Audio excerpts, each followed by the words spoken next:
Puji syukur kita bisa berjumpa di siang ini untuk kita apa mencari ilmu bersama-sama untuk kemudian diamalkan ya. Hari ini sekolahnya materinya tentang jam sostek PRT, karena jam sostek PRT itu adalah hak kita juga sebagai warga negara dan sebagai pekerja. Dan kita belum memiliki undang-undang yang perlindungan PRT yang sekarang sedang kita perjuangkan, tapi bukan berarti kita tidak berusaha. Nah, kita sudah berusaha untuk bisa mengadvokasi jam sostek buat kita. Kita mulai dengan langkah-langkah negosiasi, melobi majikan atau pemberi kerja dan mulai dari diri kita sendiri. Sekarang kita udah terdaftar lebih dari 1.000 PRT sebagai peserta jam sostek ya. Dalam prosesnya tentu banyak hal-hal yang perlu kita ketahui, bagaimana pendaftarannya, bagaimana cara pembayarannya, bagaimana cara pengaduannya, klaimnya, apa saja manfaatnya. Nah, sekarang sudah berjalan setahun lebih, mulai ada perkembangan-perkembangan baru juga ya. Seperti kita sudah mulai masuk ke era digital, pendaftaran sudah harus dengan link, pengaduan dengan link, terus kartu juga bisa digital. Nah, terus tapi juga selain itu bagaimana penting buat kawan-kawan apa dari manfaat itu, bagaimana cara kita bisa mengklaim dari manfaat dari jam sostek tersebut. Nah, teman-teman, saya minta dari informasi sekolah siang ini, apa hasilnya nanti harus di-share-kan ke rekan-rekan lain dan diingat, dicatat baik ya. Seperti karena kemarin kan ada beberapa kejadian misalnya rekan-rekan yang kecelakaan, bagaimana mengklaimnya, caranya seperti apa, terus bagaimana yang mau membayar di channel-channel tapi mengalami masalah, terus ada juga yang eee menunggak membayar, ada juga yang pembayarannya berbeda, seperti itulah ya. Hari ini juga menjadi bagian dari sekolah hari ini menjadi bagian dari konsultasi juga apa masalah yang dihadapi teman-teman dalam proses berjam sostek tersebut. Ya, selamat mengikuti. Silahkan Pak Willy dari BPJS Jam Sostek, BP Jam Sostek sekarang namanya, Jakarta Gambir untuk memfasilitasi ya. Selamat bersekolah, belajar bersama. Terima kasih.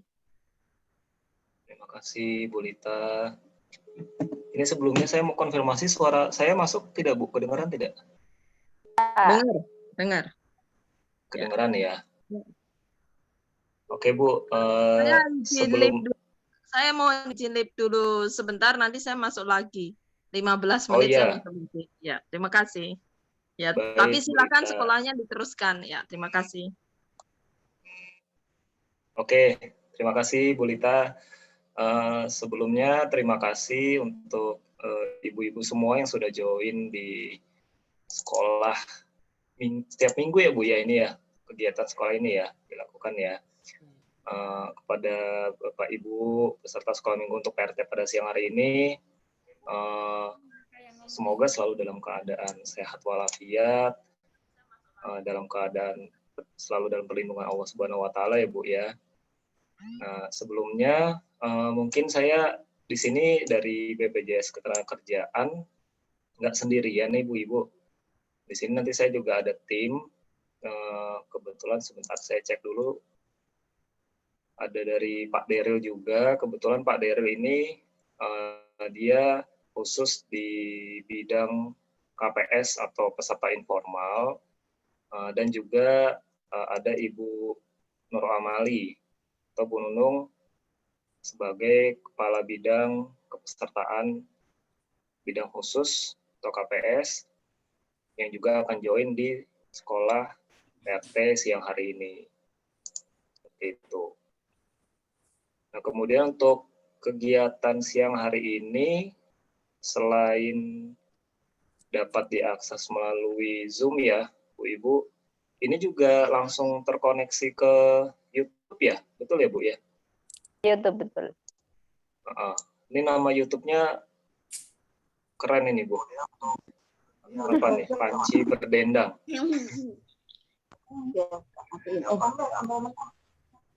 Nah, nanti kalau misalkan dari rekan-rekan PRT ada yang tidak bisa join langsung melalui Zoom, itu bisa langsung ke link YouTube yang nama YouTube-nya itu IPD PRT spasi Panci Berdendang, betul ya.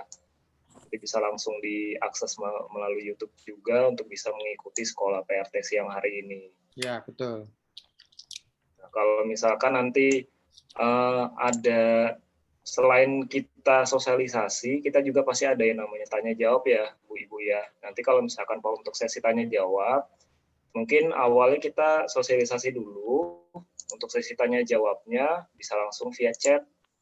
Via chatnya nanti langsung diinfokan aja namanya siapa, kemudian dari wilayah mana, kemudian langsung ditanyakan pertanyaannya apa. Nanti mungkin setelah sosialisasi kita langsung bisa akomodir untuk menjawab pertanyaan dari Bu-Ibu PRT semua mengenai BP Jam Sostek atau BPJS Ketenagakerjaan. Sebelumnya saya mau cek dulu ya Bu ya, Pak Deril sudah masuk belum? Pak Deril? Sudah, Pak Willy. Oh, siap. Ya. Ya, Bu Ibu, ini perkenalkan juga ini Pak Deril dari BPJS Ketenagakerjaan. Dia juga akan menginformasikan terkait apa aja sih update dari program BPJS Ketenagakerjaan, khususnya untuk program informal. Mungkin kita sudah cukup lama ya semenjak pandemi ini, nggak pernah lagi yang namanya kumpul-kumpul untuk mengupdate informasi terkait program BPJS Ketenagakerjaan. Nah, mumpung ada sekolah di hari Minggu ini, kita semua akan kupas tuntas nih, apa aja sih update terbaru mengenai program BPJS Ketenagakerjaan, khususnya untuk sektor informal. Seperti itu.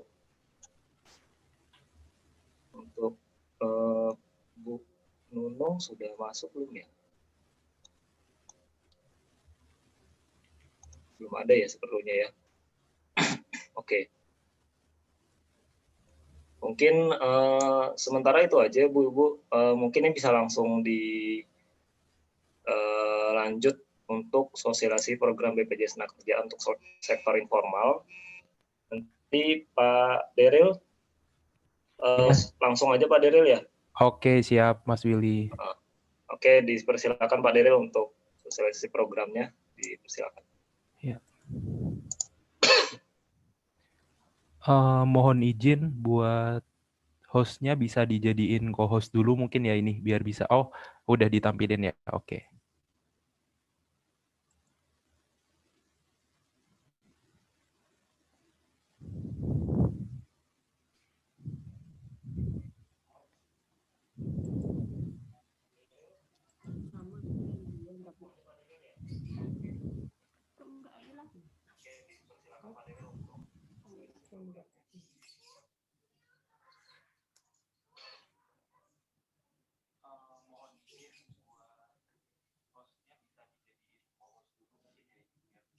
Nggak ada suaranya.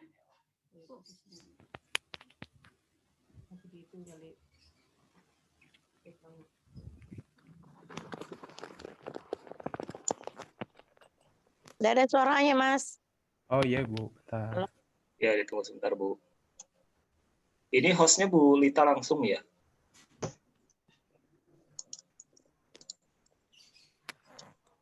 Mas Ari. Oh, Mas Ari. Oke, Ya. Mas Ari mungkin bisa dibantu. Hostnya Yasid. Saya Oh, Yasid. Oke. Oke. Mohon izin, Bapak Ibu udah muncul materinya di layar ya? Iya, Oke Mas. deh. Oke deh. Ya sudah, Oke. Ya, sudah Pak. Mungkin langsung kita mulai aja ya Bapak Ibu. Assalamualaikum warahmatullahi wabarakatuh. Waalaikumsalam warahmatullahi Selamat wabarakatuh. siang Bapak Ibu.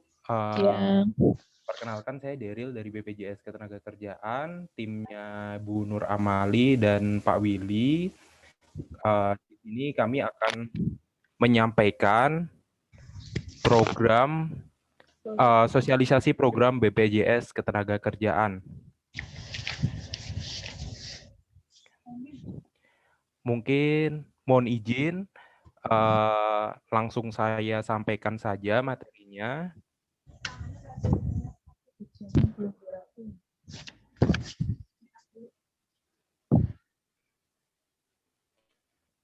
Baik Bapak Ibu, jadi di sini akan dijelaskan mengenai program BPJS Ketenagakerjaan bukan penerima upah atau mandiri. Jadi di sini mungkin Bapak Ibu udah banyak yang terdaftar di komunitas Jala PRT ini, udah banyak yang terdaftar. Jadi di sini di Indonesia untuk program jaminan sosial itu ada 2 Bapak Ibu. Jadi ada BPJS Ketenagakerjaan dan ada BPJS Kesehatan. Jadi di sini memang sama BPJS memang sering rancu ya ini Bapak Ibu. Masih Iya, sering betul. banyak yang ketukar antara BPJS Ketenagakerjaan dan BPJS Kesehatan. Jadi dulu memang kalau BPJS Ketenagakerjaan itu yang namanya jam sostek. Lalu per tahun 2014 kita ganti nama menjadi BPJS Ketenagakerjaan dan sekarang disebutnya call name-nya itu menjadi BP Jam Sostek. Jadi kalau yang BPJS Kesehatan itu dulu Askes, Bapak Ibu. Nah, di sini bedanya antara BPJS Ketenagakerjaan dan BPJS Kesehatan itu, kalau BPJS Ketenagakerjaan itu lebih ke perlindungan untuk pekerja dari resiko sosial, Bapak Ibu. Jadi di sini resiko sosial itu macam-macam, bisa kecelakaan kerja, kematian, itu termasuk resiko sosial. Jadi di sini untuk BPJS Ketenagakerjaan fokusnya lebih ke perlindungan pekerja, Bapak Ibu.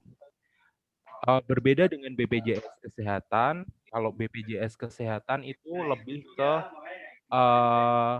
ini perlindungan kesehatan ini targetnya untuk seluruh warga Indonesia. Jadi biasanya kalau misalkan ikut BPJS Kesehatan itu otomatis sekeluarga biasanya langsung tergabung untuk didaftarkan. Nah, di sini bedanya kalau BPJS Kesehatan itu bisa digunakan saat sedang misalkan ada penyakit yang timbul dari dalam diri, misalkan sakit tipes, sakit demam berdarah, itu bisa pakainya BPJS Kesehatan. Kalau BPJS Ketenagakerjaan yang ada kaitannya sama pekerjaan, misalkan kecelakaan kerja atau meninggal dunia, nanti untuk lebih lengkapnya saya jelaskan di slide selanjutnya. Nah, ini yang fokus kita pada siang hari ini, cakupan program untuk pekerja bukan penerima upah atau BPU atau mandiri. Jadi di sini yang program BPU atau mandiri ini itu yang di luar instansi badan usaha atau perusahaan Bapak Ibu. Jadi di sini petani, nelayan, terus tukang ojek, Grab, Gojek, tukang jamu, pedagang, atlet itu masuknya di program bukan menerima upah atau mandiri ini, Bapak Ibu. Jadi di sini untuk komunitas Jala PRT juga masuk dalam program mandiri ini. Itu Bapak Ibu. Nah, di sini program bukan penerima upah atau BPU ini, program mandirinya ini bertujuan memberikan perlindungan jaminan sosial bagi tenaga kerja pada saat tenaga kerja kehilangan sebagian atau seluruh penghasilannya sebagai akibat terjadinya resiko-resiko antara lain kecelakaan kerja, hari tua, dan meninggal dunia. Nah, ini untuk program yang diikuti, program dari BPU ini atau mandiri ini ada 3 program Bapak Ibu. Yang pertama ada jaminan kecelakaan kerja atau JKK, yang kedua ada jaminan kematian atau JKM, dan yang ketiga ada jaminan hari tua atau JHT. Di next selanjutnya, habis ini saya akan jelaskan satu-satu per programnya. Nah, di sini yang wajib itu untuk yang jaminan kecelakaan kerja dan jaminan kematian, Bapak Ibu. Kalau yang opsional itu untuk yang jaminan hari tuanya. Jadi nanti untuk program dasarnya 2 program, kecelakaan kerja dan kematian. Kalau mau ikut tambahan yang jaminan hari tua itu bisa juga. Cuman untuk Jala PRT rata-rata semuanya ikut yang 3 program sampai jaminan hari tua yang biasanya per bulannya 36.800 ya Bapak Ibu. Lalu dapat mengikuti program BPJS Ketenagakerjaan secara bertahap dengan memilih program sesuai dengan kemampuan dan kebutuhan peserta. Jadi nanti untuk pembayarannya juga kita ada per 1 bulan, 3 bulan, 6 bulan, atau 12 bulan. Jadi nanti bebas memilih mau yang per bulan atau per 3 bulan, atau per 6 bulan, atau per 12 bulan. Misalkan takutnya lupa untuk pembayaran setiap bulannya, untuk bayarannya mau di setahun otomatis itu juga bisa Bapak Ibu. Nah, untuk pendaftarannya bisa mendaftar ke kantor cabang kami atau biasanya kalau untuk Jala PRT lewat grup ya. Udah nanti dikoordinir, nanti di akhir sesi akan dijelaskan oleh Pak Willy juga terkait pendaftarannya. Saya akan menjelaskan untuk program yang pertama, Bapak Ibu. Untuk program yang pertama, Jaminan Kecelakaan Kerja atau JKK. Jadi di sini Jaminan Kecelakaan Kerja adalah program perlindungan untuk tenaga kerja dari resiko kecelakaan kerja. Di sini resiko kecelakaan kerja bukan hanya di tempat kerja aja, tapi mulai berangkat dari rumah, menuju ke tempat kerja, sampai perjalanan pulang ke rumah. Jadi jika mengalami kecelakaan kerja, nantinya akan di-cover oleh BPJS Ketenagakerjaan. Nah, di covernya itu apa aja? Nanti saya akan jelaskan di slide selanjutnya.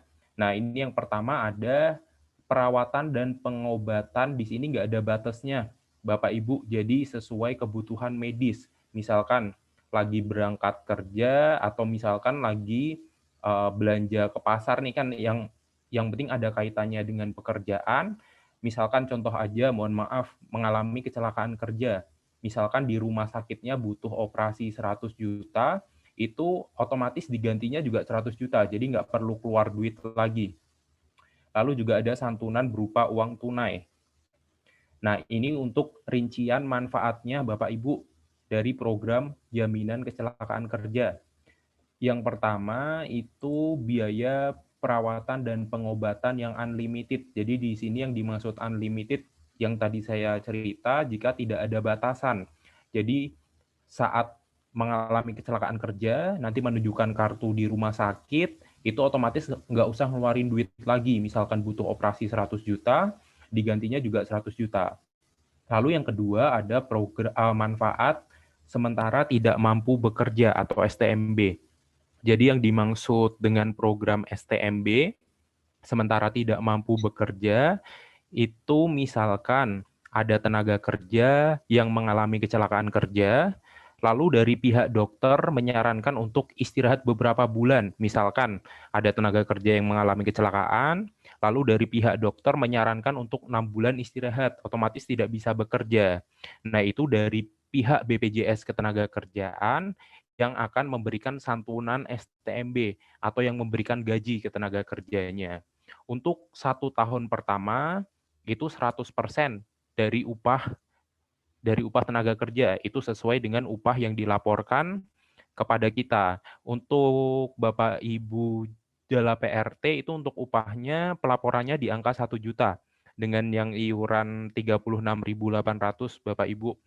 Nah, nanti setelah 1 tahun itu seterusnya akan diganti 50% dari upah yang dilaporkan, itu akan diganti santunannya oleh BPJS Ketenagakerjaan terus hingga tenaga kerja tersebut udah bisa aktif bekerja kembali. Lalu selanjutnya juga ada biaya pengangkutan Bapak Ibu.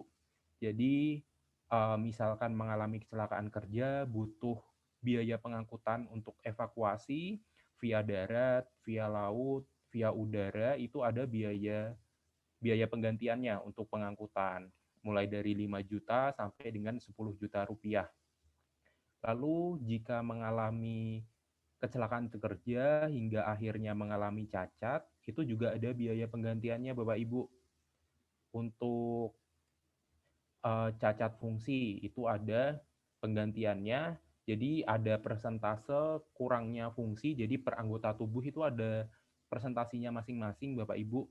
Jadi nanti pihak dokter yang menentukan ini nanti dikali 80 bulan upah yang dilaporkan. Misalkan mengalami cacat total tetap pun itu juga akan mendapatkan santunan sejumlah 56 kali upah yang dilaporkan. Lalu selanjutnya di sini yang terakhir itu manfaat jika mengalami meninggal dunia. Jadi misalkan ada tenaga kerja yang meninggal dunia karena kecelakaan kerja, itu nanti ada biaya santunannya, yaitu 48 kali upah yang dilaporkan Bapak Ibu.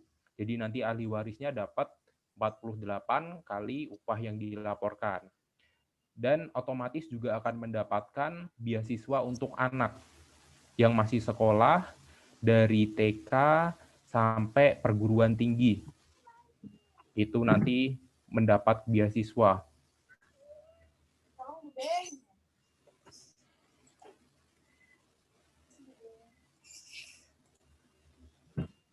Nah, ini yang tadi masih pembahasan mengenai manfaatnya, biaya transportasi tadi dari 5 juta sampai 10 juta rupiah.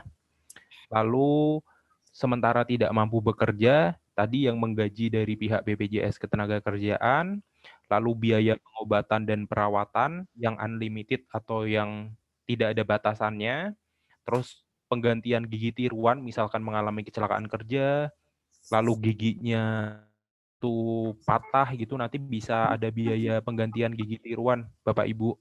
Lalu penggantian alat bantu dengar, penggantian kacamata itu juga ada biayanya. Itu 1 juta maksimal untuk penggantian kacamata.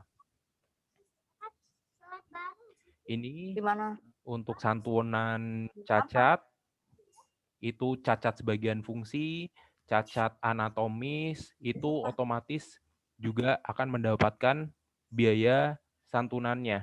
Terus kalau meninggal dunia tadi yang udah dijelaskan, meninggal dunia karena kecelakaan kerja, manfaatnya itu 48 kali upah yang dilaporkan. Dan untuk anak, 2 orang anak yang masih sekolah dari TK sampai dengan perguruan tinggi akan mendapatkan santunan beasiswa juga. Untuk program yang kedua nih Bapak Ibu, yaitu jaminan kematian. Jadi yang dimaksud jaminan kematian adalah santunan yang diberikan kepada ahli waris tenaga kerja yang meninggal dunia. Di sini meninggal dunianya karena apapun, Bapak Ibu, jadi di luar kecelakaan kerja. Kalau yang tadi meninggal dunia karena kecelakaan kerja, itu manfaatnya 48 kali upah yang dilaporkan. Nah, kalau di sini di program jaminan kematian ini, meninggal dunianya karena apapun Bapak Ibu. Jadi misalkan karena sakit biasa, itu juga bisa dapat santunan kematian. Untuk total santunan kematiannya itu 42 juta rupiah. Kita habis ada kenaikan manfaat Bapak Ibu di bulan Desember 2019. Jadi yang sebelumnya 24 juta rupiah santunan kematian sekarang menjadi 42 juta rupiah. Itu. Di sini jadi bedanya yang tadi meninggal dunia karena kecelakaan kerja itu manfaatnya 48 kali upah yang dilaporkan. Cuman kalau meninggal dunianya di luar kecelakaan kerja, misalkan sakit biasa, itu manfaatnya 42 juta, Bapak Ibu. Dan bisa juga mendapat beasiswa untuk anaknya yang masih sekolah, itu cuman dengan syarat kepesertaan minimal 3 tahun. Jadi kalau misalkan ada tenaga kerja yang meninggal dunia, cuman ikut BPJS Ketenagakerjaannya masih di bawah 3 tahun nih, itu otomatis dapat santunan 42 jutanya aja. Jadi untuk yang beasiswanya itu belum dapat. Harus minimal kepesertaan 3 tahun.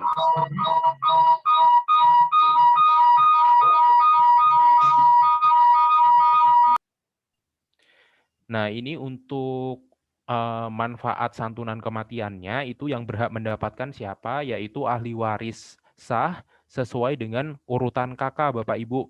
Jadi misalkan suaminya yang meninggal dunia berarti otomatis jandanya. Misalkan istrinya berarti dudanya. Terus misalkan tidak ada suami atau istrinya turun ke anak. Misalkan nggak ada anak, lalu selanjutnya turun ke orang tua. Pokoknya sesuai dengan urutan yang ada di kakak Bapak Ibu untuk ahli waris dari yang menerima santunan. Nah, ini lanjut ke program yang ketiga, Jaminan Hari Tua atau JHT. Jadi mungkin yang sering terkenal BPJS Ketenagakerjaan ada saldonya nih, bisa dicairin. Nah, itu yang JHT ini Bapak Ibu. Jadi Jaminan Hari Tua. Jadi di sini Bapak Ibu menabung setiap bulannya, itu nantinya akan bisa dicairkan saat Bapak Ibu udah berhenti bekerja. Nah, di sini prinsipnya itu tabungan untuk bekal di hari tua dan merupakan akumulasi iuran plus hasil pengembangan. Jadi yang selama ini setiap bulan kalau Bapak Ibu bayar 36.800 itu berarti tabungannya itu yang 20.000 per bulannya. Jadi nanti nggak kerasa saat Bapak Ibu udah berhenti bekerja itu ada akumulasi iuran perhitungan yang selama ini bayar itu plus hasil pengembangannya. Dan yang hasil pengembangan ini berubah-ubah Bapak Ibu, jadi tergantung investasi BPJS Ketenagakerjaan. Nanti keuntungannya dibagi rata ke peserta. Cuman biasanya untuk hasil pengembangannya ini bisa dipastikan lebih besar dari bunga bank. Nah, ini penjelasan terkait besaran iuran bukan penerima upah atau mandiri. Jadi di sini untuk besaran iurannya itu berapa sih? Biasanya Bapak Ibu per bulan bayar 36.800, itu rinciannya ini Bapak Ibu. Jadi jaminan kecelakaan kerjanya itu 1%. Jadi kalau 1% dari upah yang dilaporkan itu kan minimal 1 juta. 1% kali 1 juta itu 10.000. Lalu untuk jaminan kematiannya upah berapapun yang dilaporkan itu iurannya 6.800. Kalau jaminan hari tua itu 2%. Jadi kalau misalkan upahnya 1 juta, itu berarti 20.000 jaminan hari tuanya.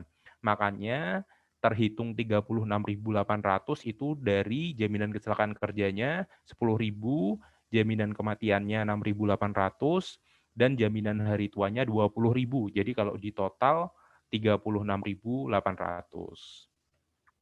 Nah, ini untuk rincian tabel iurannya Bapak Ibu. Jadi di sini untuk upah yang paling minimal itu di angka 1 juta. Jadi walaupun di bawah 1 juta itu masuknya di range atau di skala yang 1 juta. Itu dengan iuran 36.800 di yang tabel paling atas. Jadi jaminan hari tuanya 2% 20.000, jaminan kecelakaan kerjanya 1% itu 10.000, dan jaminan kematiannya 6.800. Itu. Nah, untuk selanjutnya itu ini tata cara pendaftaran nanti akan dijelaskan oleh Pak Willy. Lanjut aja ke tata cara pembayaran. Jadi untuk program bukan penerima upah atau mandiri ini pembayarannya itu setiap bulan Bapak Ibu. Jadi misalkan iuran bulan Januari dari tanggal 1 sampai dengan tanggal 31 Januari. Nah, itu untuk pembayarannya misalkan nih Bapak Ibu takut lupa, itu mau langsung 12 bulan sekaligus juga bisa. Nanti cuman harus diproses dulu sama tim kami. Jadi misalkan awalnya didaftarinnya 1 bulan atau 3 bulan dulu, kalau mau dirubah menjadi 1 tahun itu lapor aja, nanti bisa kami rubah. Jadi di sini untuk pilihan pembayarannya itu bisa per 1 bulan, per 3 bulan, per 6 bulan, dan per 12 bulan. Jadi nanti Bapak Ibu bisa pilih mau yang per berapa bulanan. Nah, untuk channel pembayarannya sendiri itu bisa di teller bank, bisa. Itu membayarkannya dengan kode tagihannya itu nomor KTP Bapak Ibu. Jadi di kartu BPJS itu kan ada 2 nomor tuh. Yang baris pertama itu nomor KTP, yang baris kedua itu nomor kartu BPJS Ketenagakerjaannya. Nah, untuk kode pembayaran setiap bulannya itu menggunakan nomor KTP Bapak Ibu atau nomor NIK yang di baris pertama. Itu bisa bayar di teller bank, bisa lewat ATM, lalu bisa di Indomaret, Alfamart juga. Terus Tokopedia pun bisa juga, terus link aja, itu Bapak Ibu bisa pilih mungkin yang paling enak lewat apa, nanti bisa sesuai masing-masing.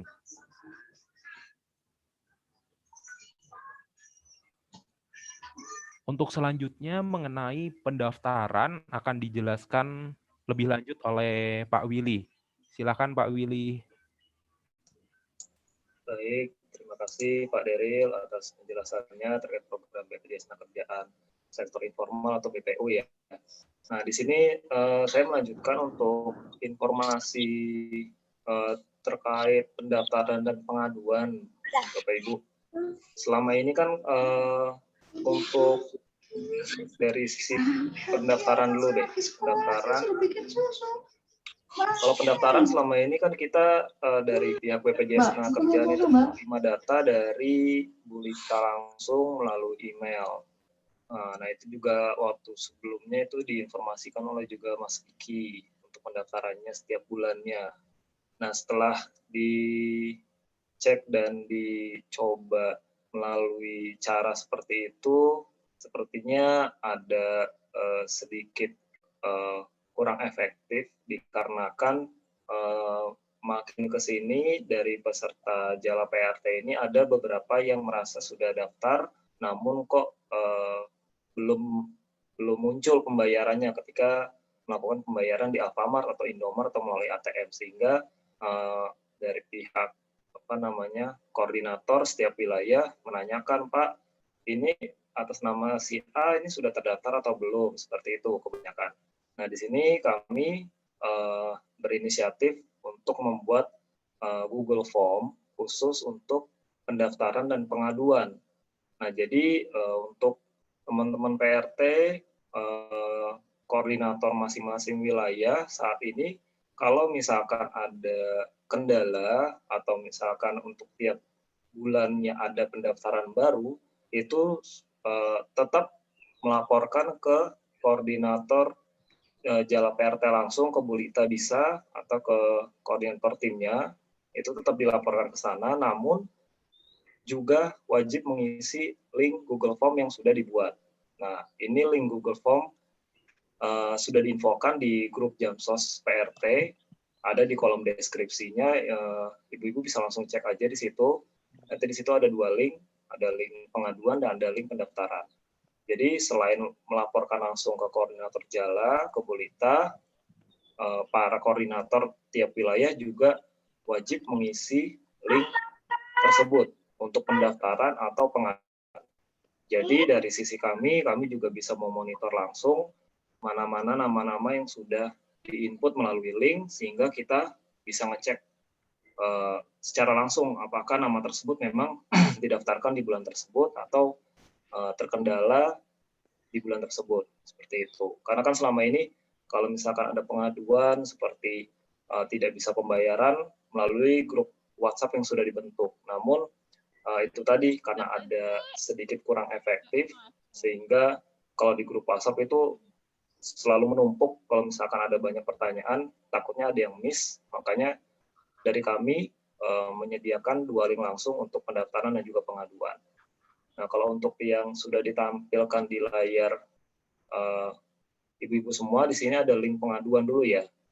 Nah, kalau untuk link pengaduan, itu melalui link tersebut, nanti ibu-ibu bisa mengisi data-data pengaduan apa saja sih yang selama ini menjadi kendala, baik itu dari sisi pembayaran atau dari sisi koreksi data misalkan atau dari sisi kartu seperti itu. Nah, di sini untuk data yang harus ibu-ibu input pada saat mengisi link pengaduan itu adalah nama lengkap, tempat tanggal lahir, nomor KTP, nomor BPJS Ketenagakerjaan, alamat kerjanya di mana, kemudian PJ Jamsos PRT-nya itu wilayah mana, kemudian bulan kepesertaannya itu di bulan apa. Nah, kemudian kendala ini saya mengambil 3 kendala yang sering sekali ditanyakan oleh PJ Jamsosnya ya.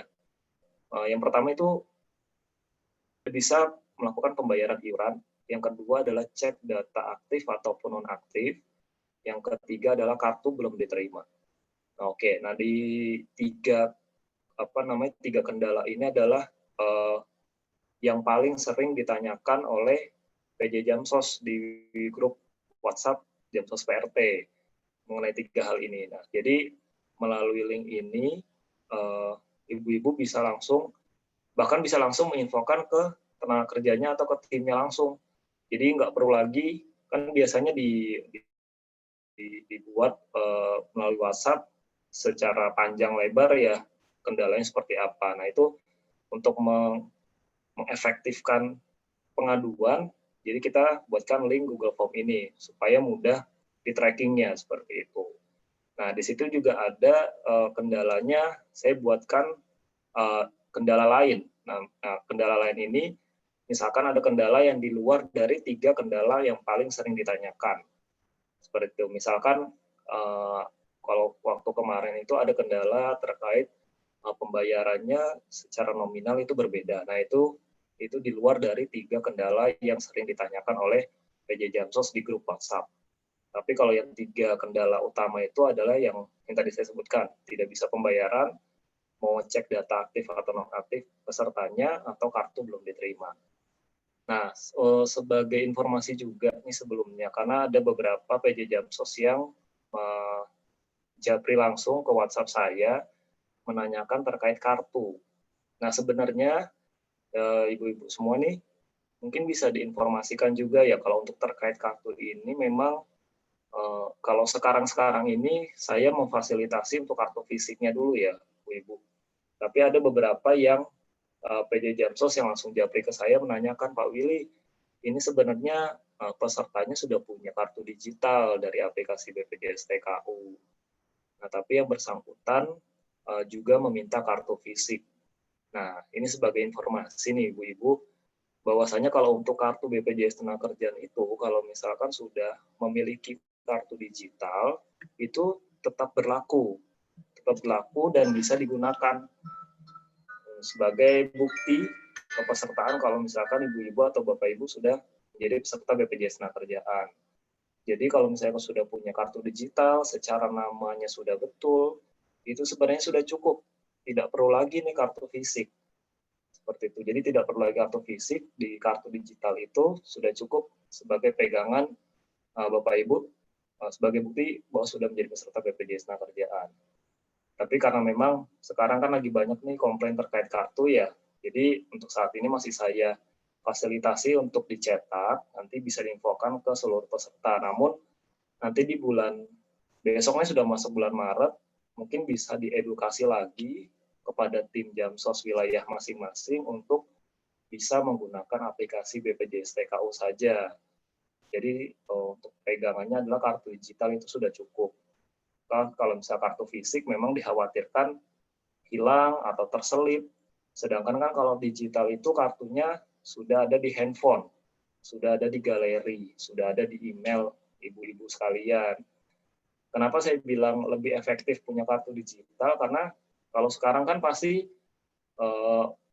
ibu-ibu Jamsos PRT ini sudah high tech lah istilahnya. Ini PRT yang sudah high class gitu sepertinya ya. Setiap orang sudah megang handphone, sudah punya akun, udah punya sosial media, udah canggih-canggih lah kalau PRT Jamsos ini luar biasa. Jadi kalau misalkan sudah punya kartu digital itu sudah cukup, karena handphone itu kan pasti dibawa setiap hari. Handphone itu seperti sudah menjadi kebutuhan yang kalau kita 5 menit, 10 menit nggak megang handphone tuh rasanya gatel pasti gitu kan. Apalagi kayak ada grup, ada chatting, ada sosial media, pasti kayaknya pengennya megang handphone terus. Kalau bisa tuh setiap mau tidur atau mungkin ke kamar mandi bawa handphone, mungkin seperti itu. Nah, jadi kalau misalkan sudah punya kartu digital, itu justru lebih efektif dan lebih efisien daripada kartu fisik. Seperti itu. Jadi kalau misalkan kartu digital, kartunya sudah di genggaman tangan Bapak Ibu, jadi udah nggak perlu lagi dicetak kartu fisik. Itu ya. Karena kenapa saya menginformasikan seperti ini karena ada beberapa PJ Jamsos yang japri saya, Pak Willy ini ada peserta mau kartu fisik juga, padahal dia punya kartu digital. Nah, itu sudah saya jelaskan kenapa harus kartu digital, kenapa nggak usah kartu fisik lagi. Nah, tapi ya sudahlah, nggak apa-apa lah, karena sekarang kan lagi sudah mulai teratur nih untuk pencetakan kartunya ya. Mungkin dari PJ Jamsos sudah terima nih kartu-kartu fisik yang kemarin diambil ya, betul ya, Ibu-ibu ya. Nah, nanti kalau misalnya kartu fisik sudah terima semua, nanti per bulan Maret 2021 ini kan pasti ada tenaga kerja baru nih yang mau didaftarkan. Nanti setelah didaftarkan sudah dibayar, sudah daftar, nanti langsung diedukasi untuk menggunakan kartu BPJS, kartu digital dari BPJS TKU seperti itu. Kemudian mungkin bisa langsung ke link berikutnya ya, ke link yang pendaftaran. Sebelumnya, nah ya ini dia. Nah ini ada satu link lagi nih Ibu-ibu terkait pendaftaran.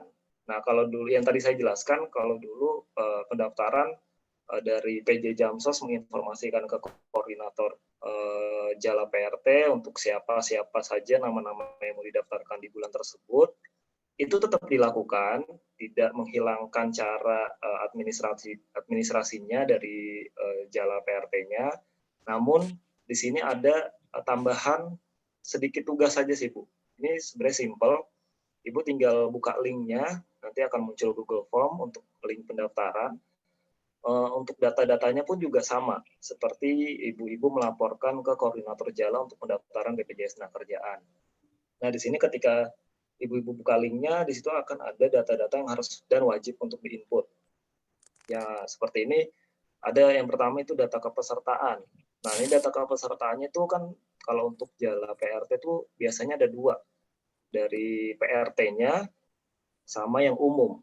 Nah, kalau yang umum ini memang di luar dari PRT ya, misalkan ibu-ibu mau mendaftarkan suaminya atau mau mendaftarkan anaknya yang sudah bekerja, atau mungkin ibu-ibu juga mau mendaftarkan rekannya yang profesinya yang bekerja di sektor informal, itu bisa didaftarkan. Nanti pilih yang kepesertaan umum. Tapi kalau misalkan ibu-ibu mau daftarkan sebagai anggota PRT atau Jala PRT, pilih yang kepesertaan Jala PRT. Nah, kemudian nanti diisi nama lengkapnya itu sesuai dengan KTP, kemudian nomor NIK, kemudian menginput nomor handphone aktif, kemudian lokasi pekerjaan. Nah, untuk lokasi pekerjaan ini, di link tersebut saya membuatnya ada dua lokasi ya Bu ya, lokasi pertama dan lokasi kedua. Karena kalau PRT ini kan ternyata setelah dilihat ternyata ada beberapa PRT yang dia bekerja di dua tempat yang berbeda, seperti itu. Jadi kami membuatkan dua inputan untuk lokasi pekerjaan pertama dan kedua. Nah, kemudian nanti dipilih kode paket programnya. Nah, kalau kode paket programnya ini memang ada dua, ada yang hanya ikut JKK, JKM saja, jaminan kecelakaan dan kematian, dan ada yang ikut dengan jaminan hari tua atau JHT. Nah, namun kalau misalnya di Jala PRT sih sebagian besar itu semuanya ikut yang 3 program langsung ya, yang ada jaminan hari tuanya, bukan hanya 2 program saja, JKK dan JKM. Nah, kemudian untuk pembayaran iurannya, nah di sini yang tadi Pak Daryl jelaskan, untuk pembayaran iuran itu memang di kami itu ada beberapa bulan gitu ya, misalkan ada yang 1 bulan, ada yang 3 bulan, ada yang 6 bulan, atau bahkan langsung 1 tahun. Nah, di sini mungkin kalau misalkan saya boleh menyarankan nih kepada Bu Ibu semua, kalau misalkan supaya menghindari kelupaan, misalkan pembayaran dan sebagainya, disarankan sih untuk pembayarannya bisa langsung nih 1 tahun, misalkan 12 bulan, seperti itu. Nanti kalau udah pembayaran 12 bulan, kan nanti pembayaran berikutnya di tahun berikutnya tuh, jadi kalau misalkan pembayaran 1 bulan nggak apa-apa, cuman khawatirnya ada kelupaan pembayaran, karena kebanyakan juga dari tim Jamsos PRT ini di grup WhatsApp ada yang menanyakan, Pak ini masih aktif atau enggak? Nah, pas lagi saya cek, ternyata statusnya sudah nonaktif. Nah, khawatirnya mungkin di satu sisi yang bersangkutan lupa pembayaran, Atau di satu sisi yang bersangkutan sebenarnya bisa pembayaran namun ada kendala namun tidak dilaporkan. Nah, setelah kalau misalkan ikut 1 bulan, masih ada masa grace periodnya 3 bulan, namun nanti di bulan keempat otomatis nonaktif. Nah, khawatirnya seperti itu. Jadi kalau saran saya, kalau bisa nanti pendaftaran bisa langsung nih per 6 bulan atau per 1 tahun, itu nggak masalah. Nah, ini kemudian yang inputan terakhir adalah periode bulannya. Kalau periode bulan, untuk besok ini kan sudah masuk bulan Maret. Nah, tadi saya cek di link itu sudah ada 2 orang sih yang input ya untuk pendaftaran di bulan Maret. Nanti kalau misalkan ibu-ibu ada yang mau mendaftarkan peserta baru, baik itu dari Jala PRT ataupun dari umum, itu bisa langsung klik link pendaftaran. Nanti di input periodenya bulan Maret 2021. Seperti itu. Jadi tinggal dipilih pembayarannya 3 program berapa bulan. Seperti itu. Nanti itu akan saya rekap, nanti langsung saya daftarkan. Seperti itu ya. Nanti seperti biasa, kalau misalkan sudah saya daftarkan, akan saya informasikan screenshot dari siapa saja yang sudah berhasil didaftarkan. Nanti akan saya infokan di grup WhatsApp. Nanti tinggal dari koordinator Jala bisa saya infokan untuk membayar iuran yang sudah didaftarkan. Seperti itu. Jadi 2 link ini adalah untuk sarana baru nih untuk ibu-ibu supaya memudahkan dari sisi pengaduan dan dari sisi pendaftaran. Karena ya mengingat tadi bahwa sebelumnya sepertinya ada miskomunikasi ya, karena sebelumnya itu saya seringnya komunikasi dengan Mas Kiki, cuman mungkin dari Mas Kikinya juga ada miskomunikasi, jadi apa yang sudah saya sampaikan itu ada yang miss untuk disampaikan ke Jamsos wilayah masing-masing.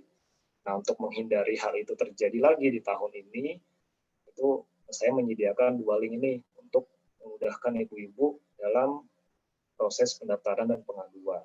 Seperti itu. Namun sebenarnya link ini sudah berjalan minggu-minggu sebelumnya ya, ibu-ibu, dan saya lihat sih alhamdulillah sudah aman nih, sudah lancar. Jadi ibu-ibu juga sudah paham menginputnya seperti apa, kemudian untuk kartu yang dicetak pun sudah terdistribusi dengan baik gitu kan. Nanti mungkin setiap minggunya, mungkin kalau untuk kartu bisa diambil setiap hari Jumat aja ya Bu Ibu ya. Untuk kartu fisik misalkan seperti itu. Misalkan ada kendala pendaftaran BPJS TKU. Iya, Pak Willy. Ya. Gitu ya, Bu Lita ya. Jadi Ya. nanti kalau Ya. Artinya setiap bulan sesudah kartunya jadi pada akhir bulan ambil secara yang fisik. Meskipun sebenarnya kartu digital lebih bermanfaat ya. Iya betul Bu. Kalau kartu digital itu selain di aplikasinya ngecek kartu digital, bisa ngecek yang lain gitu Bu. Bisa simulasi saldo, bisa ngecek saldonya, bisa ngecek rumah sakit atau klinik mana saja yang kerjasama, apabila terjadi JKK, kemudian ada co-marketing juga, dan macam-macam lah kalau di aplikasi tersebut ya. Cuma nanti kalau misalkan memang harus akhirnya kita harus cetak kartu fisik, mungkin nanti dijadwalkan setiap hari Jumat, itu bisa langsung diambil ke kantor Jakarta Gambir, gitu ya. Nah ini 2 link ini bisa diinformasikan ke anggota di wilayah masing-masing ya Bu Lita ya. Mungkin anggota di wilayahnya ini ada berapa wilayah Bu? Ada 5 ya Bu? Apa 7? Yang saya tahu nih kalau untuk Jamsos PRT dia ada di Medan, ada di Semarang, Jogja, ada di Makassar juga. Nah, itu nanti bisa diinformasikan ini ke teman-teman Jamsos PRT di PJ-nya masing-masing untuk di-share link ini gitu ya, kalau misalkan ada kendala ataupun mau pendaftaran di bulan periode besok nih, misalkan Maret 2021, seperti itu. Mungkin sementara itu sih Bu yang bisa saya sampaikan terkait link pendaftaran dan pengaduan. Selama ini sudah berjalan dengan baik, semoga nanti di bulan Maret dan seterusnya untuk pendaftaran dan pengaduan ini bisa terorganisasi dengan lancar. Mungkin selama ini yang saya share, di grup WhatsApp adalah masih memprioritaskan untuk distribusi kartu dulu ya Bu ya. Kalau untuk kan ada beberapa yang tadi saya infokan, kalau untuk link pengaduan tuh ada mau ngecek statusnya sudah nonaktif atau belum, kemudian ada kendala pembayaran. Nah itu mungkin di bulan depan nih, di bulan Maret akan saya cek lagi. Namun untuk yang bulan Januari dan Februari saya masih fokus ke pencetakan kartu fisik dulu. Karena cukup banyak ternyata dari tiap-tiap wilayah Jamsos ini ada terkendala pendaftaran BPJS TKU-nya sehingga harus dicetak kartu fisik seperti itu. Mungkin itu sementara Bu Rita yang bisa saya sampaikan terkait link pendaftaran dan pengaduan. Terima kasih Pak Willy, Mas Daril untuk maksudnya. Saya minta kepada teman-teman langsung aja ya bertanya. Jadi mohon Pak Willy sama Mas Daril yang langsung memoderatori. Teman-teman bisa langsung berkonsultasi karena penting ya, banyak masalah-masalah yang sering timbul. Misalnya pengennya kartunya fisik karena udah kebiasaan kita bentuknya fisik. Padahal kartu digital itu kartu yang yang lebih mudah ya, karena bisa kemana-mana dan tidak hilang karena tersimpan. Nah, kartu digital itu kan bisa disimpan di email, bisa disimpan di HP kayak gitu ya. Atau nah, jadi teman-teman bisa menggunakannya tanpa harus menunggu kartu fisik. Nah, yang kedua, teman-teman kemarin juga ada yang kecelakaan, tapi ada misalnya masalah klaimnya kenapa harus lapor dulu, berapa lama lapornya. Karena kan ada yang 3 hari, 4 hari baru lapor. Ada juga kemarin yang kecelakaan misalnya dokternya menolak mentandatangan. Nah, ini gimana? Padahal kan harusnya dokter membantu ya. Tapi kan kemarin ada dokter yang nggak mau tanda tangan, seperti itulah. Hal-hal seperti itu bagaimana mengatasinya Pak Willy? Juga teman-teman yang seringkali mendaftar tapi lupa nicknya salah, lupa memenuhi kelengkapan dari daftar yang disyaratkan, seperti itu ya. Silakan teman-teman langsung bertanya dan dimoderasi langsung oleh PP Jamsos Gambir. Terima kasih. Berapa sudah ada di chat ya pertanyaannya teman-teman? Pak Willy, Pak Daril. Untuk pertanyaannya ini udah muncul beberapa di chat. Mungkin yang paling atas dulu ya. Di sini ada yang menanyakan, Pak, saya ingin bertanya apakah jika kita sudah di PHK selama 1 tahun dan dana yang di BPJS Tenagakerjaan sudah kita cairkan, tapi kenapa di keterangannya kartu itu masih aktif? Kalau ini mungkin nanti bisa diinfokan dulu ya Bu ya. Ini siapa nih? Pertanyaan dari Ibu Ajeng. Ibu Ajeng Astuti, nanti bisa diinfokan dulu Bu untuk nomor KTP-nya berapa. Nanti bisa kita cek dulu nih datanya. Kalau misalkan memang seharusnya sih kalau sudah melakukan proses klaim dan sudah dicairkan statusnya sudah nonaktif. Namun nanti takutnya ada nomor kartu lain yang masih terdata di kami. Jadi nanti mungkin bisa diinfokan via WhatsApp ke saya boleh atau ke grup boleh untuk dicek dari nomor NIK-nya ya. Seperti itu Bu Ajeng. Oke, ke selanjutnya. Ini dari Ibu Suwartini terkait beasiswa. Kita beriuran terus-menerus selama 3 tahun. Yang jadi pertanyaan saya, apakah anak angkat atau ponakan bisa mendapatkan beasiswa tersebut? Karena ponakan saya yang ngurus dari umur 10 bulan. Karena ponakannya ini sudah diurus dari kecil gitu ya. Mohon penjelasannya. Pak, anak angkat ponakan. Oh, ini 2 kali pertanyaan. Oke. Pak Daril masih standby? Mau menjawab Pak Daril? Kalau anak angkat atau ponakan bisa nggak nih Pak Daril? Oh iya. Ini untuk pertanyaan dari Ibu Suwartini. Ya, Bu, terkait beasiswa ini harus anak sah sesuai dengan ini Bu, yang di KK Bu. Jadi mohon maaf ya kalau untuk anak angkat atau ponakan belum bisa Bu. Jadi harus yang ini yang terdaftar di KK-nya. Gitu, Bu. Ya, betul. Ya, betul. Makasih Pak Daryl. Jadi Ya, terima kasih kalau Pak Willy. kalau untuk beasiswa ini anak yang terdata di KK ya Bu ya. Jadi kalau misalnya anak ponakan atau anak angkat itu belum bisa. Nanti karena kan di sistem kami itu sudah ngelink dengan data admin pusat nih Bu. Jadi nanti dari data NIK yang didaftarkan itu akan ketahuan nama-nama keluarga yang terdaftar di nomor KTP tersebut, termasuk anaknya dan istri atau suaminya. Jadi kalau misalkan di KK itu kan nggak ada tuh ya nama anak ponakannya atau siapa itu nggak akan muncul. Jadi kalau misalnya untuk proses beasiswa ini adalah anak yang resmi atau ada di namanya di KK keluarga tersebut. Mungkin cukup jelas ya Bu Suwartini. Kemudian Bu Rini Suryani, saya mau nanya Mas, kenapa saya nggak bisa akses aplikasi? Nah, mungkin untuk aplikasi ini lebih ke aplikasi BPJS TKU ya Bu ya, karena kalau untuk program informal itu fasilitas yang diberikan untuk aplikasi yang langsung dekat dengan pekerja adalah aplikasi BPJS TKU. Mungkin bisa diinfokan lebih detail Bu Rini terkait kendalanya nggak bisa aksesnya itu seperti apa, karena kalau untuk BPJS TKU ini kan memang macam-macam. Misalkan pada saat registrasi di awal, pas diklik selanjutnya, data selanjutnya itu ternyata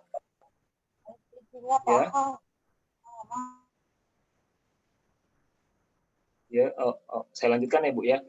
Nah, nanti itu case-nya seperti apa dulu. Jadi nanti biasanya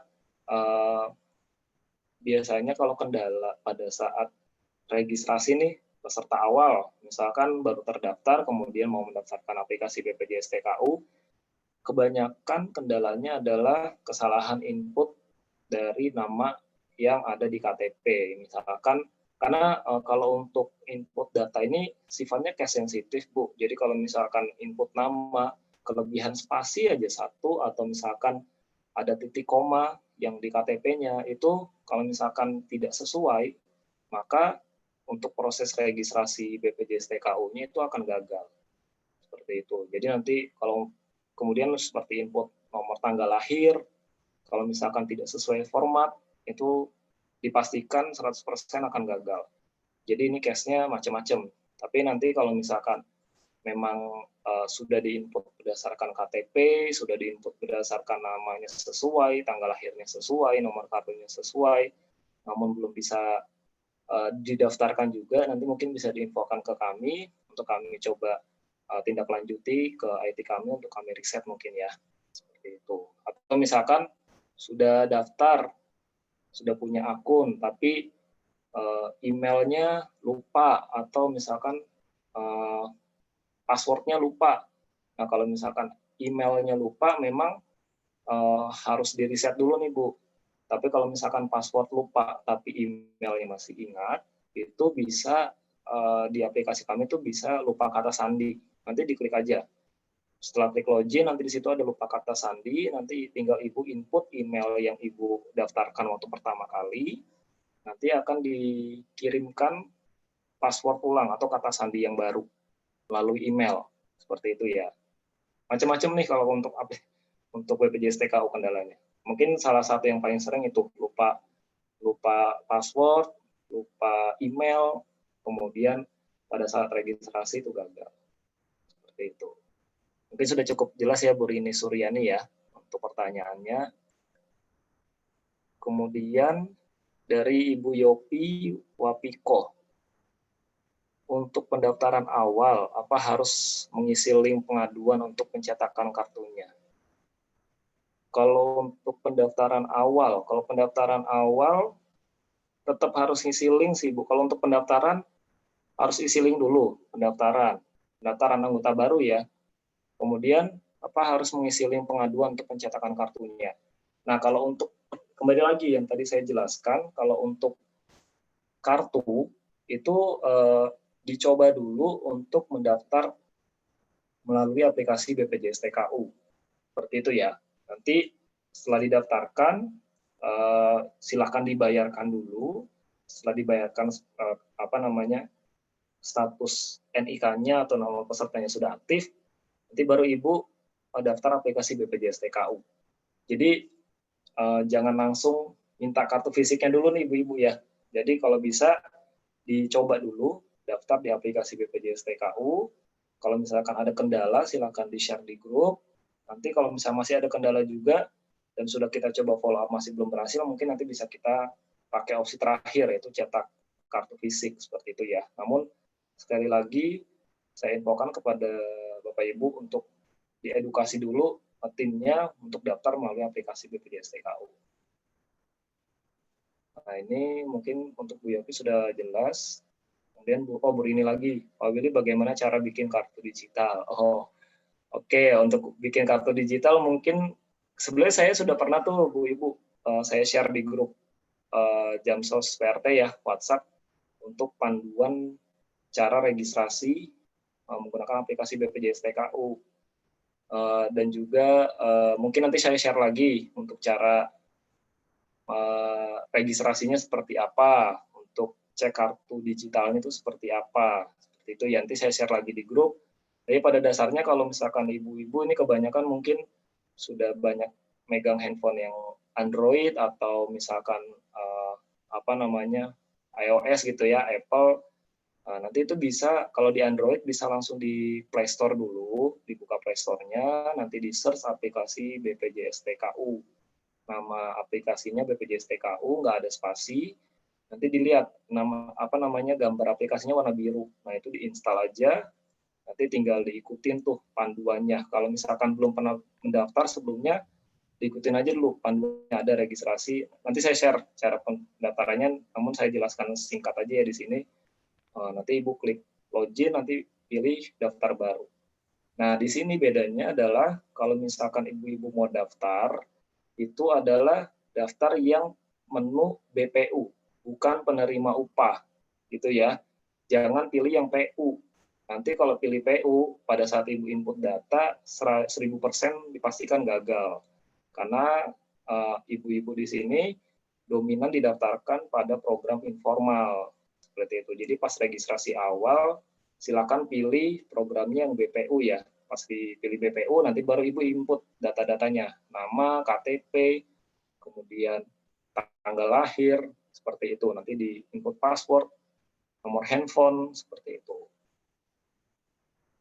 Oke, selanjutnya ke pertanyaan berikutnya. Mungkin saya gantian yang jawab ya Pak Willy. Boleh Pak Daryl. Bantu jawab. Oke, untuk pertanyaan selanjutnya ini dari Ibu Maria. Ini maaf mau tanya, saya nggak tahu kartu saya daftarnya bayar per bulan atau per 3 bulan. Tapi waktu itu saya bayar langsung 6 bulan dari ATM, tapi kalau lewat Indomaret nggak bisa. Oke, Bu Maria, terima kasih atas pertanyaannya. Jadi jadi biasanya tagihan yang muncul saat Ibu melakukan pembayaran, entah itu di ATM atau di Indomaret atau Alfamart, itu sesuai dengan pendaftarannya awal, Ibu Maria. Jadi misalkan awalnya daftar 3 bulan, saat melakukan pembayaran biasanya otomatis tagihannya untuk 3 bulan. Cuman kalau misalkan Bu Maria mau rubah untuk 6 bulan sekaligus, itu harus lapor dulu nanti ke link pengaduan tadi, nanti otomatis diubah tagihannya untuk ke yang 6 bulan. Nah, ini biasanya bayar di ATM bisa, tapi kalau lewat Indomaret nggak bisa. Jadi, memang Indomaret sama Alfamart itu terkadang sistemnya per Indomaret atau per Alfamart itu beda-beda, Bu Maria. Jadi, kadang ada yang misalkan di Indomaret lokasi A, kita melakukan pembayaran BPU pakai nomor KTP itu nggak bisa. Cuma di yang Indomaret B kadang bisa. Waktu itu kita juga pernah tes di Indomaret sama Alfamart di sekitaran Jakarta Selatan waktu itu. Jadi kadang itu ada yang error dari pihak Indomaret atau Alfamart-nya. Jadi bukan berarti di Indomaret itu nggak bisa. Kadang di Indomaret yang lain bisa, Bu Maria. Jadi mungkin nanti dipastikan ulang, misalkan Indomaret nggak bisa menggunakan channel pembayaran yang lain. Misalkan pindah ke Alfamart atau ke teller bank. Biasanya kalau ke teller sih nggak mungkin error, Bu Maria. Cuman kalau ke Indomaret atau Alfamart, biasanya itu sering error. Dan itu biasanya berbeda-beda. Jadi Indomaret A error, belum berarti untuk yang Indomaret B itu error kayak gitu. Jadi nanti mungkin bisa dicoba channel bayar yang lain. Cuman kalau mau pembayaran nanti misalkan mau dirubah itu lapor dulu ya Bu Maria, misalkan mau diganti per 6 bulan. Lalu selanjutnya itu ya Bu Maria, terima kasih Bu. Selanjutnya dari Bu Musarofah. Saya mau tanya dong Musarofah. Pak, nama saya Musarofah. Saya udah terdaftar dan udah ada kartunya. Saya mau aktifin lagi Pak kartunya. Saya udah bolak-balik ngadu, link pengaduan gak ada responnya. Kapan bisa bayar lagi? Nah ini kan Ibu udah terdaftar, udah ada kartunya. Harusnya itu nggak ada kendala pembayaran Bu. Seperti tadi misalkan di Indomaret bayar nggak bisa, mungkin bisa dicoba ke channel bayar lain. Di sini biasanya yang nggak bisa bayar itu kalau udah kelewat 3 bulan berturut-turut nggak melakukan pembayaran. Jadi itu harus daftar ulang biasanya. Kalau untuk yang 3 bulan berturut-turut tidak melakukan pembayaran. Iya, betul Pak Daryl. Mungkin Ya. saya nambahin sedikit nih. Betul sih Pak Daryl sampaikan terkait pembayaran yang banyak dikeluhkan itu dari Ibu Jamsus PRT ini adalah pembayaran di channel Alfamart dan Indomart ya. Pak, ini di Alfamart saya udah input datanya tapi masih belum bisa pembayaran. Nah, itu sebagai alternatif lain kan kalau kanal pembayaran BPU ini kan banyak, Bu. Nah, yang salah satu yang paling berhasil kalau misalkan ibu-ibu pembayaran di Alfamart atau Indomart gagal, bisa langsung ke ATM aja. Ke ATM terdekat, nanti coba pembayaran. Nah, kebanyakan setelah diarahkan ke ATM, itu mereka berhasil tuh pembayarannya. Gitu ya Pak Daryl ya. Mungkin nanti diinfokan ATM mana aja Pak Daryl untuk pembayaran BPU-nya. Oke deh. Kalau untuk ATM yang aman biasanya ATM BCA bisa sama ATM Bank BUMN itu bisa semua Bu Musarofah. Jadi Bank BNI, BTN, Mandiri sama BRI itu bisa untuk yang BUMN sama Bank BCA kalau untuk ATM bisa juga. Itu terus selanjutnya pertanyaan dari Bu Fadilah. Kalau udah terdaftar BPJS, apa langsung dimasukkan grup anggota BPJS? Berapa sekarang PRT yang udah terdaftar? Mungkin Pak Willy bisa menjawab ini ya Pak Willy. Iya, ya. Oke, ini dari Bu Fadilah. Kalau sudah terdaftar BPJS, apa langsung dimasukkan grup anggota? Ini kalau sudah terdaftar, itu langsung pembayaran, kita istilahnya kita nyebutnya bukan jadi grup anggota ya Bu ya, tapi sudah menjadi peserta. Jadi peserta BPJS Tenagakerjaan. Gitu ya, statusnya sudah menjadi peserta, bukan terdaftar lagi. Gitu. Jadi kalau misalkan sudah terdaftar, kemudian sudah melakukan pembayaran, nanti otomatis, dan pembayarannya berhasil ya Bu, pembayaran berhasil nanti otomatis akan menjadi peserta. Tapi kalau untuk dimasukkan ke dalam grup, enggak ya, mungkin maksudnya grup apa nih, saya juga kurang paham. Tapi yang jelas kalau misalnya sudah terdaftar, sudah melakukan pembayaran yang berhasil, otomatis sudah menjadi peserta. Nah, kalau ditanya berapa sekarang PRT yang sudah terdaftar, kalau terakhir data yang saya cek sih itu udah 1.000 lebih sih Bu untuk seluruh peserta PRT yang sudah terdaftar. Itu sudah mencakup dari PRT dari jalannya, dari masing-masing wilayah, dan juga dari peserta umum. Termasuk peserta PRT yang sudah lebih dari 60 tahun. Nah, itu kan kalau untuk yang usia di atas 60 tahun itu akan kami daftarkan melalui yayasan. Nah, nanti kalau misalkan dari PJ Jamsos wilayah ibu-ibu, misalkan mau mendaftarkan peserta namun dia usianya sudah lebih dari 60 tahun, nanti otomatis akan kami masukkan ke dalam yayasan. Seperti itu. Mungkin seperti itu ya Bu Fadila ya. Jadi sudah terdaftar, sudah bayar berhasil, itu otomatis sudah menjadi peserta. Seperti itu. Lanjut, Bu Titin. Apakah kita bisa berhenti untuk menjadi peserta BPJS apabila kita sudah tidak mau bergabung ya karena kendala sudah tidak bisa bayar karena di PHK oleh majikan? Gimana Pak Daryl? Bisa berhenti nggak? Oke Bu, jadi Kak Bu Titin,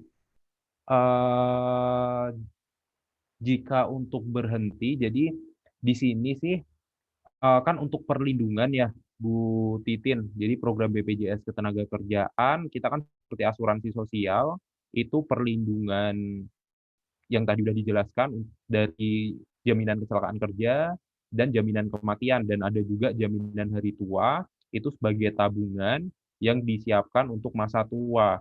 Jadi kalau misalkan Bu Titin udah berhenti, terus udah di PHK, nggak mau melanjutkan, itu nggak usah dibayarin aja selama 3 bulan, itu otomatis nonaktif nantinya. Cuman kalau misalkan mau mencairkan saldo JHT-nya, itu kalau misalkan belum lapor itu kan statusnya masih aktif.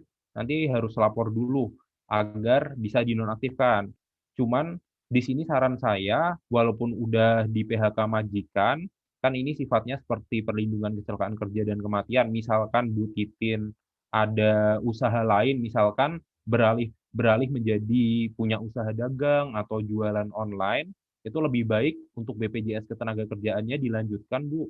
Karena kan lumayan bisa buat perlindungan juga. Jadi walaupun udah nggak kerja sama majikan tapi punya aktivitas lain, itu kan masih bisa melindungi ibu dari resiko kecelakaan kerja atau ada tabungannya juga itu untuk menabung setiap bulannya. Jadi kalau misalkan mau berhenti bisa juga, cuman saran saya sih saya mending dilanjutin. Kalau misalkan punya kesibukan atau usaha lain, itu bisa buat perlindungan buat Bu Titin nantinya. Seperti itu, Bu. Terima kasih. Oke, makasih Pak Deril. Ini mungkin saya langsung rangkum nih ya dari pertanyaan Bu Rahayu, Bu Rini, sama Bu Dewi, karena pertanyaannya sama terkait aplikasi BPJS TKO. Kok sulit? Cara daftarnya seperti apa?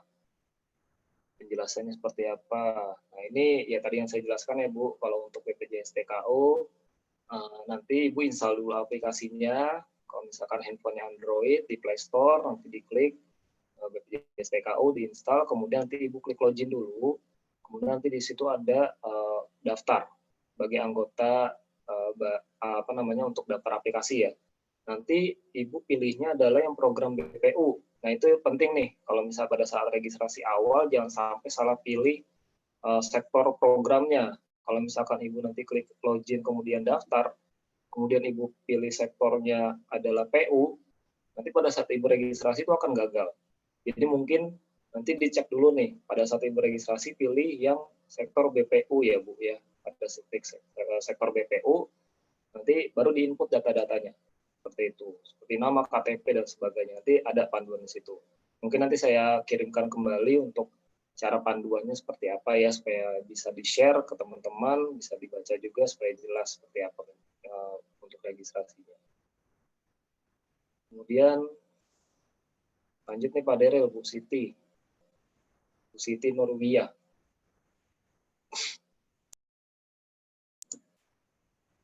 Terkait umur ya, umur pendaftaran. Oh ya, ini pertanyaan dari Bu Siti, mau tanya batas umur terakhir pembayaran dan jika mau aktif melebihi batas umur itu apa boleh? Oke, baik Bu Siti, terima kasih atas pertanyaannya. Jadi terkait umur di sini itu kan untuk pendaftaran menjadi peserta BPJS Ketenagakerjaan itu maksimal di 60 tahun, Bu. Jadi kalau udah 60 udah nggak bisa didaftarin, jadi maksimal 59.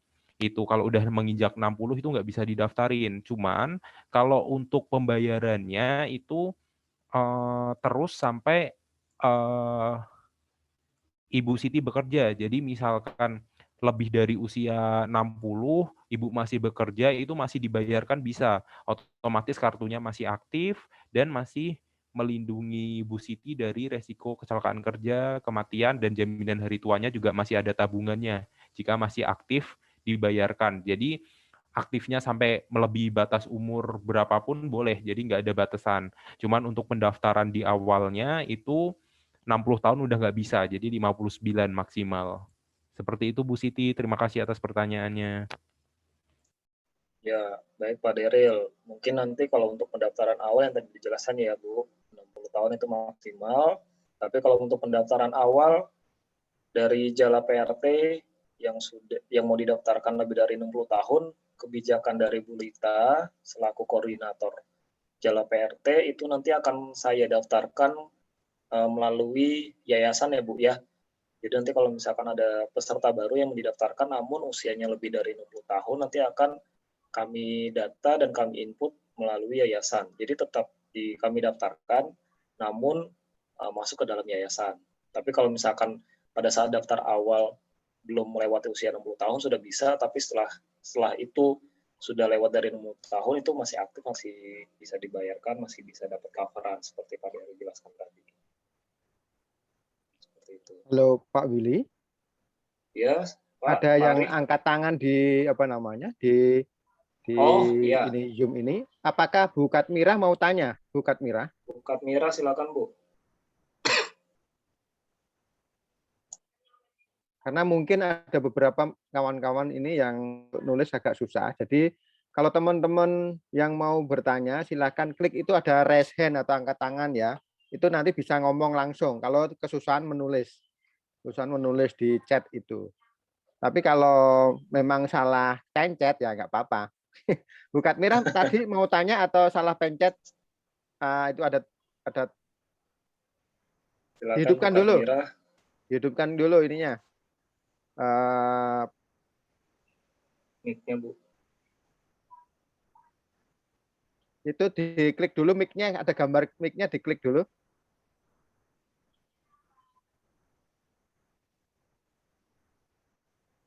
Biar kedengaran suaranya. Ya, sudah. Enggak, Pak. Tadi salah pencet, maaf. Oh, salah pencet. Ya, sudah. Oke. Siap, terima Bu. kasih. Untuk teman-teman yang lain ya, yang mungkin kesulitan mencatat, bisa langsung angkat tangan. Tuh ada kliknya angkat tangan, nanti ngomong langsung. Gitu. Ada pertanyaan di chat itu dari Linda. Terus yang terkait dengan proses yang tadi Pak Willy ceritakan tuh loh, kalau nggak bekerja apakah dibayar? Padahal ini kan karena udah telat gitu. Nah, teman-teman makanya pentingnya sekolah mendengarkan dengan baik informasi tentang jam sosial itu penting. Apa-apa yang bagaimana kalau ada masalah klaimnya, caranya mengklaim juga bagaimana ya, seperti itu. Silakan. Tambahan dikit.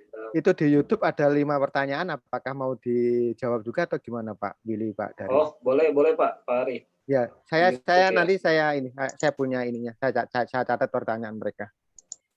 Oh, baik Pak. Silakan ya, silakan. Rekap dulu aja. Oke, lanjut Pak Daryl. Mungkin pertanyaannya.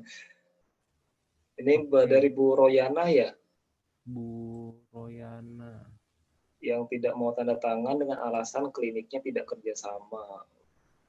Bagaimana saya menjelaskan ke dokternya, Pak? Oh, iya, baik Bu Royana, terima kasih atas pertanyaannya. Jadi ini Pak Dokter tidak mau tanda tangan dengan alasan kliniknya tidak kerjasama sama BPJS Ketenagakerjaan. Bagaimana saya menjelaskan ke dokter, Pak? Iya, Bu. Jadi mungkin nanti jika ada yang mau klaim kecelakaan kerja, itu kan hanya menunjukkan kartunya ke rumah sakit yang bekerja sama. Jadi sebenarnya lebih diutamakan rumah sakit ya Bu. Jadi di sini rumah sakit yang kerja sama itu di kota-kota besar biasanya rumah sakit yang besar atau rumah sakit yang pemerintah itu pasti udah bekerja sama. Rata-rata biasanya udah sih kalau rumah sakit di Jakarta atau di sekitarnya Jabodetabek itu rata-rata rumah sakit udah bekerja sama semua. Memang kalau klinik kadang-kadang tuh ada yang belum bekerja sama. Dan biasanya kalau misalkan ibu-ibu datang klaim kecelakaan kerja menunjukkan kartu di rumah sakit yang bekerja sama itu biasanya kan langsung diproses. Cuman kalau ibu datang di rumah sakit yang nggak bekerja sama itu nanti biasanya sistemnya reimburse. Jadi ibu nanti pakai uang sendiri dulu, nanti berkas-berkasnya dikumpulin, nanti ada formulir yang harus diisi di kantor BPJS Ketenagakerjaan beserta kwitansi-kwitansi pembayarannya. Nanti bisa untuk mengurus reimburse. Jadi saran kami lebih baik ke rumah sakit yang udah bekerja sama aja. Jadi ke rumah sakit yang daripada ke klinik lebih baik ke rumah sakit langsung aja. Kalau untuk rumah sakit biasanya di Jabodetabek itu udah rata-rata udah bekerja sama semua, yang rumah sakit besar atau rumah sakit pemerintah gitu. Jadi kalau terpaksanya datang ke yang nggak bekerja sama itu bisa reimburse, asalkan di rumah sakit ya Bapak Ibu. Jadi jangan misalkan ke tukang urut atau ke klinik gitu, jadi lebih baik ke rumah sakit aja. Begitu Bu Royana. Terima kasih. Baik Pak Daryl. Mungkin ke pertanyaan yang di YouTube dulu kali ya. Pak Ari, sudah di rekap yang dari YouTube. Bentar ya, saya bacakan satu dulu ya. Boleh Pak, boleh. Oke, yang pertama Darni Kiki, dari Darni Kiki, beasiswa untuk anak apakah hanya berlaku setelah nasabah meninggal atau peserta meninggal? Itu yang pertama, silakan. Ya Pak Daryl, monggo Pak. Iya, baik. Terima kasih Ibu atas pertanyaannya. Jadi kalau beasiswa untuk anak ini itu bisa didapatkan jika tenaga kerja itu meninggal dunia karena kecelakaan kerja. Itu otomatis dapat santunan yang tadi 48 kali upah yang dilaporkan, santunan kematiannya, plus beasiswa untuk 2 orang anak yang masih sekolah dari TK sampai perguruan tinggi. Cuman kalau misalkan di program jaminan kematian itu, jadi kalau misalkan meninggal dunianya di luar kecelakaan kerja, kalau mau dapat beasiswa juga itu bisa, cuman syarat kepesertaannya minimal 3 tahun.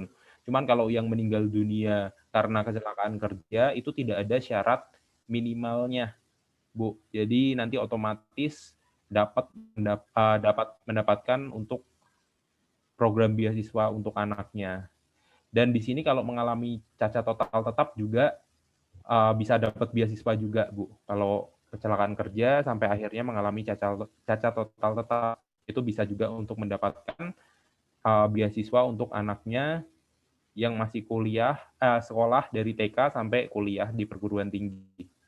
Gitu Ibu, terima kasih atas pertanyaannya. Ya, Mas dilanjut atau yang ke Zoom dulu, Pak Daryl atau Pak Billy? Satu lagi mungkin ya Pak yang dari YouTube nanti. Oh, satu lagi ya, sebentar.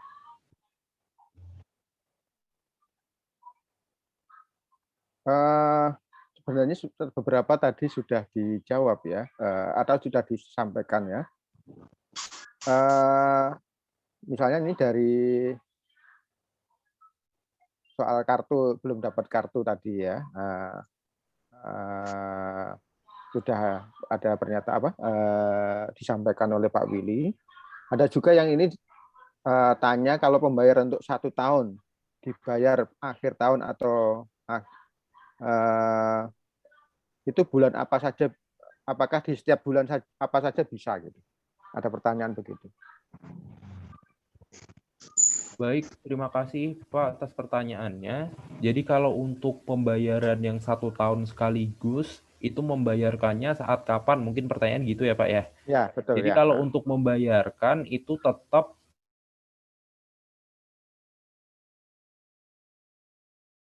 misalkan daftar di bulan ini tapi bayarnya di akhir tahun besok, itu otomatis kalau iurannya belum dibayarin, otomatis kan belum menjadi peserta. Jadi kalau belum menjadi peserta, itu belum bisa ke cover kecelakaan kerja dan kematian itu. Jadi makanya langsung dibayarnya di awal. Untuk yang setahun itu, otomatis kalau udah dibayar, itu udah menjadi peserta BPJS Ketenagakerjaan, dan kartunya udah bisa dicetak gitu. Jadi agar menjadi peserta harus dibayarin di awal. Seperti itu, Bu. Terima kasih atas pertanyaannya. Terima kasih. Kembali ke Zoom. Oke, Masih ada pertanyaan. baik, Pak.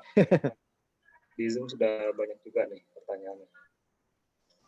Oke, untuk selanjutnya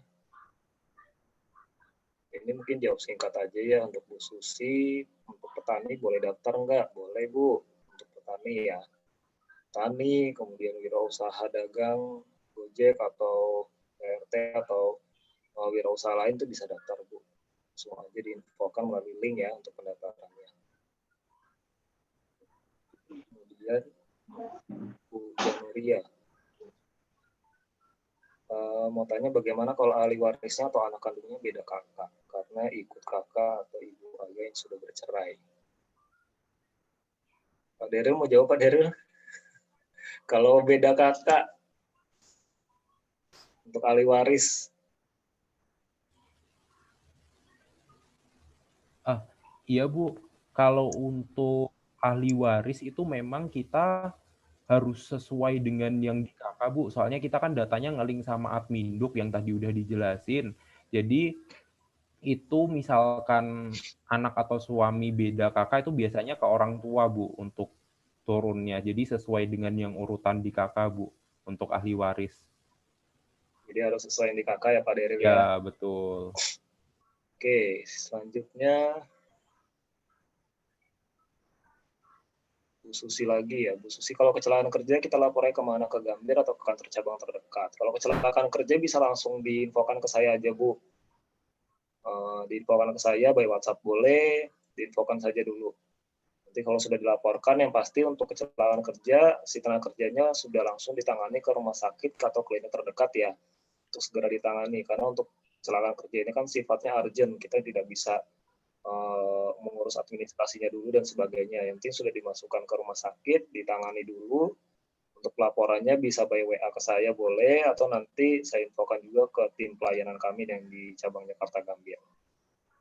Kemudian,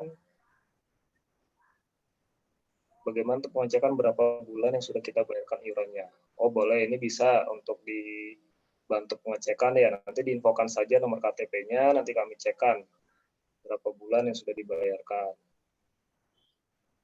Kemudian Bu Mugiati, Pak mau tanya jika email saya mau saya ganti, pendaftaran awal itu memakai email anak saya.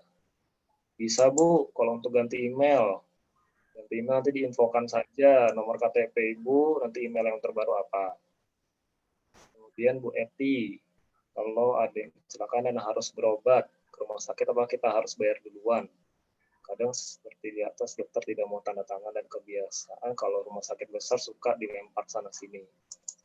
Nah, itu tadi yang sudah dijelaskan oleh Pak Daryl ya. Jadi kalau misalkan ada kecelakaan kerja dan harus berobat ke rumah sakit, kalau misalkan yang tempat rumah sakit atau klinik tersebut belum kerjasama, itu kan bisa reimbursement. Itu bisa dibayarkan dulu saja, nanti tinggal dilengkapi kwitansinya, berkas-berkas yang lain. Nanti akan kami proses untuk reimburse-nya, Bu. Seperti itu. Tapi kalau sudah kerjasama, nanti itu semua pembiayaan unlimited sifatnya. Gitu ya. Maaf, klik. Oh, bukan. Sumi Samiyam. Kalau sudah jadi kepala keluarga dan mengepalai keluarga sendiri karena anak-anak sudah berkeluarga, apakah bisa ahli waris? Karena tidak bersama lagi gitu ya. Nah itu tadi yang balik lagi Bu, terkait kakaknya ya. Nanti kami akan ngecek dulu nih datanya, apakah ahli warisnya akan masuknya kemana. Kalau misalkan anaknya sudah berkeluarga, sudah pisah kakak, berarti kan larinya ke orang tua. Seperti itu. Jadi kita cek dulu datanya ya.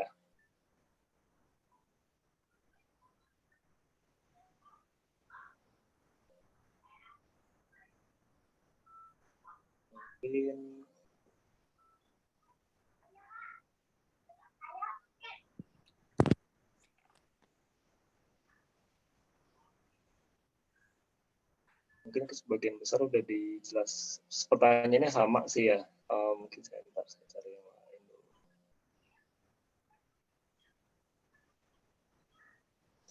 Selamat siang Pak Willy, Pak Dery. Saya mau nanya, suami saya dibayarin sama yayasan, jadi termasuk BPU atau PU? Terima kasih. Nah kalau untuk Bu Pujiana ya, kalau untuk yayasan ini itu didaftarkan sebagai PU Bu.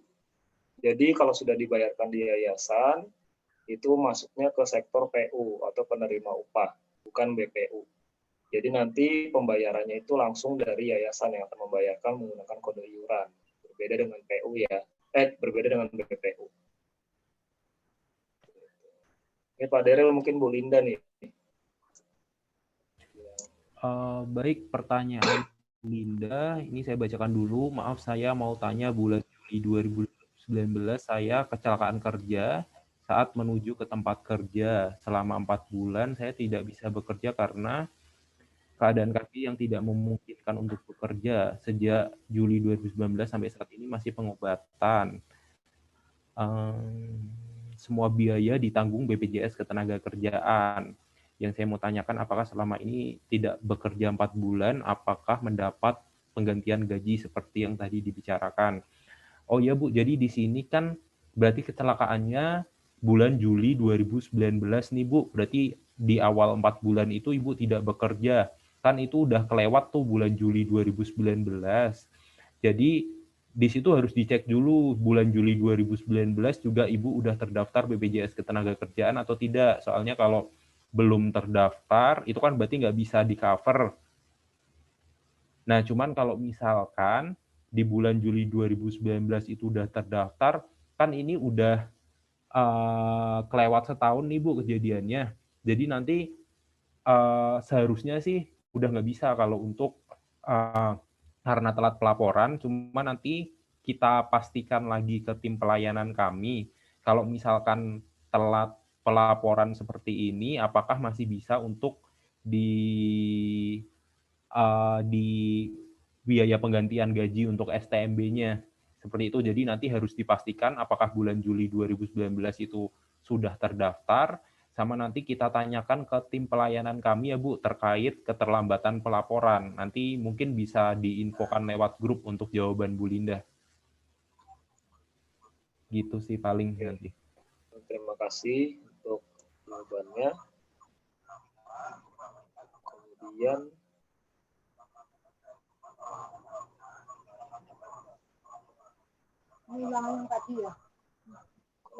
ini ada Pak Musarofah yang tadi di atasnya Bu Linda ya.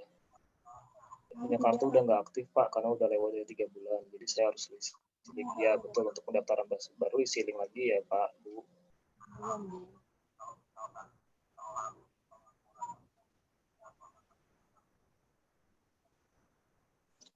Mungkin dari YouTube ada pertanyaan lagi Pak Ari.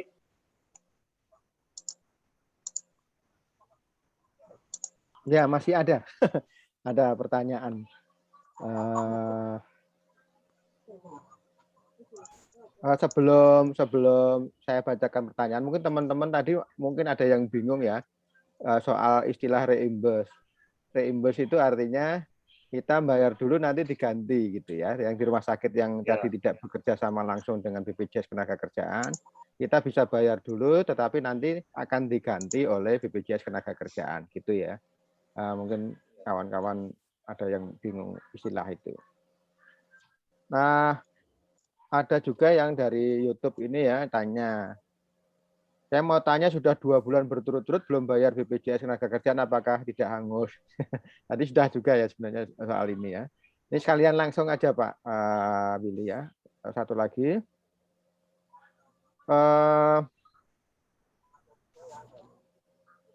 Ini dari Darni Kiki lagi ya. Untuk bayaran saya bayar di Tokopedia setahun sekalian waktu bulan Mei 2020, tapi tidak konfirmasi ke kantor BPJS Ketenagakerjaan. Apakah saldo saya tetap masuk? Nah, sementara itu dulu Pak Willy dan Pak Dairul. Baik, terima kasih atas pertanyaannya. Mungkin yang udah dibayar di Tokopedia selama 12 bulan, itu kalau pembayarannya udah berhasil, itu pasti udah masuk Bapak Ibu di datanya, untuk saldonya, datanya, kepesertaannya otomatis aktif. Jadi nggak perlu lapor, kalau udah berhasil pembayaran itu otomatis masih aktif dan saldonya otomatis masuk di kami. Asalkan periode pembayarannya dan jumlah tagihannya itu sesuai. Jadi misalkan Ibu udah per 12 bulan, tagihannya muncul buat 12 bulan, kalau udah berhasil didaftarin itu otomatis iurannya masuk ke kita, jadi nggak perlu lapor lagi Bu. Terima kasih Bu atas pertanyaannya. Terima kasih Pak Dairil. Kemudian dari Bu Harvinda. Bu Harvinda, apakah peserta yang berusia 60 tahun ke atas yang didaftarkan sebagai PO itu itu hanya peserta baru saja atau peserta lama juga bisa di-upgrade ke pesertanya dari yang bayar sendiri menjadi dibayarkan oleh yayasan saat umur sudah 60 tahun. Terima kasih. Kalau untuk selama ini ya Bu, untuk pendaftaran peserta yang di atas 60 tahun, baik itu dari Jala PRT ataupun dari umum, itu hanya peserta baru saja yang didaftarkan ke yayasan. Tapi kalau misalkan dari peserta lama, selama dia masih bisa membayarkan sendiri, itu ya monggo dilanjutkan saja pembayarannya. Namun kalau misalkan sudah masuk usia di atas 60, kemudian nanti bisa dikoordinasikan dengan Bu Lita mungkin ya Bu ya, apakah mau dilanjutkan di yayasan atau tidak. Cuman kalau untuk di-upgrade ke peserta PU atau yayasan, otomatis nanti kita akan daftarkan sebagai peserta baru. Seperti itu. Karena beda sektor. Kalau yang dibayarkan sendiri itu kan adalah program BPU ya, sedangkan kalau yang dibayarkan yayasan adalah program PU. Gitu. Tapi kalau misalkan dari peserta lama yang sudah usianya lebih dari 60 tahun yang tadinya bayar sendiri kemudian mau didaftarkan oleh yayasan, mungkin nanti bisa diinfokan, dikoordinasikan ke Bu Lita terlebih dahulu. Nanti baru kami, kalau dari Bu Litanya sudah ACC sudah oke, nanti baru saya daftarkan ke PU yayasan seperti itu. Tapi selama ini kalau yang umur usia di atas 60 tahun itu adalah peserta baru yang didaftarkan. Kemudian dari Bu Oom, maaf Pak, ada yang mau buka BPJS TKU namun ada tulisan data Anda tidak ditemukan. Kemudian muncul tulisan pastikan data Anda sesuai dengan KPJ Anda dan saya sudah ikut tanggal 2 Februari. Ya Bu, kalau misalkan ini case-nya mungkin pas registrasi kali ya. Mungkin nanti coba diinfokan dulu Bu, KTP-nya ya ke kami, nanti kami cekkan dulu datanya. Karena kalau misalkan yang tadi saya sebutkan, yang tadi saya jelaskan sebelumnya, kalau misalnya untuk registrasi, itu sifatnya case sensitif Bu, jadi harus sesuai betul dengan data yang ada di sistem kami. Kalau misalkan berbeda spasi, beda titik, beda koma, itu akan berpengaruh pada saat proses registrasi. Jadi diinfokan aja dulu Bu, nomor KTP-nya melalui WA Group atau bisa japri ke saya, nanti saya infokan.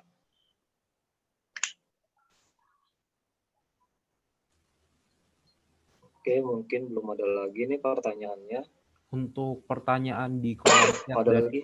mungkin udah kejawab semua nih Pak Willy. Cuman ini ada yang angkat tangan nih atas nama Ibu Admira sama Ibu kami nih, 2 pertanyaan terakhir mungkin ya, ini ya. Ya, boleh. Admira tadi salah pencet. Salah Bu. Kalau Bu Admira salah pencet tadi. Kalau buka mini Septi. Silahkan Ibu kalau ada yang mau ditanyakan Ibu kami ini.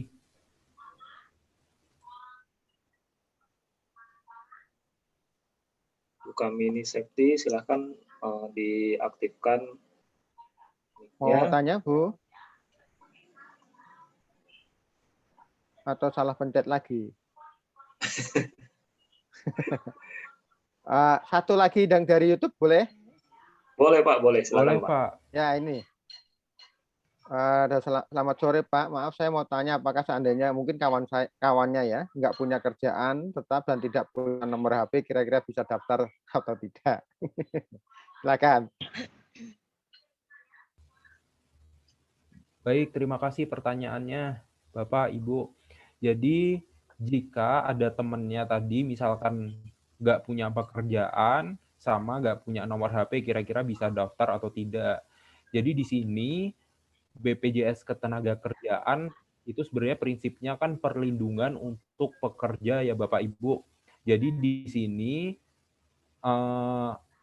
khusus untuk tenaga kerja. Jadi yang punya aktivitas pekerjaan. Dan di sini pekerjaannya bisa apapun, jadi kita nggak membatasi. Jadi misalkan pekerja kantoran, misalkan yang bukan kantoran, pekerja informal pun seperti pedagang, Grab, Gojek, itu kan luas sekali. Misal freelance pun atau harian lepas, jadi yang kadang-kadang kalau bekerjanya kalau ada panggilan atau ada orderan aja, itu bisa didaftarkan juga. Itu kan masuk seperti buruh harian lepas tuh, bisa didaftarkan juga. Jadi di sini lebih fokus untuk yang mempunyai aktivitas pekerjaan ya Ibu.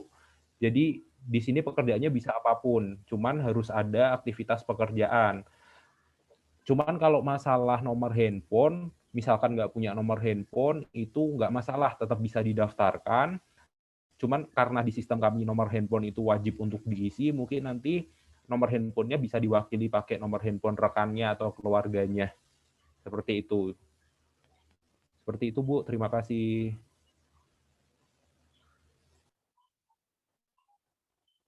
Ya, terima kasih. Mbak Lita, kita sampai jam berapa, Mbak Lita? Ini nih, Halo, Ya. masih ada pertanyaan nggak dari kawan-kawan? ini ada yang baru nih, Bu.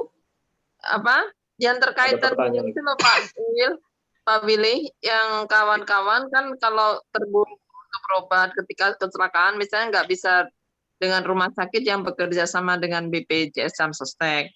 Nah, untuk pelaporan dan reimbursenya, mungkin perlu diperjelas kalau seandainya dokternya tetap nggak mau tanda tangan seperti itu.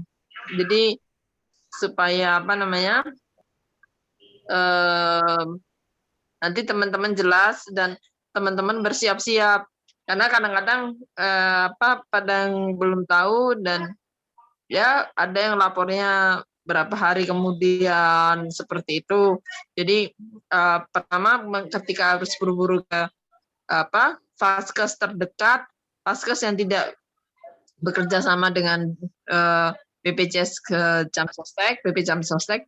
Dan yang kedua, apabila dokternya juga tidak mau tanda tangan, itu bagaimana untuk bisa mengklaim gitu. Baik, Bu Lita. Itu untuk yang ditandatangan oleh pihak dokter itu berkas apa, Ibu, kalau boleh tahu? Nah, kemarin Mbak Royana bisa menjelaskan yang kasusnya Bu Marwati. Itu jadi Bu Marwati kan kemarin ada kecelakaan kerja naik motor, tapi kemudian ketika dia mau mengklaim mengalami hambatan karena dokter tidak bersedia tanda tangan. Apakah sebetulnya untuk mengklaim itu memerlukan tanda tangan dokter atau tidak seperti itu? Karena kan katanya harus lapor dulu ke BP Jamsostek dan memerlukan tanda tangan. Nah, mungkin diperjelas untuk prosedur untuk klaimnya apabila kecelakaan kerja sehingga seperti kasus kemarin bisa diantisipasi dan tidak terjadi seperti itu, Pak Willy.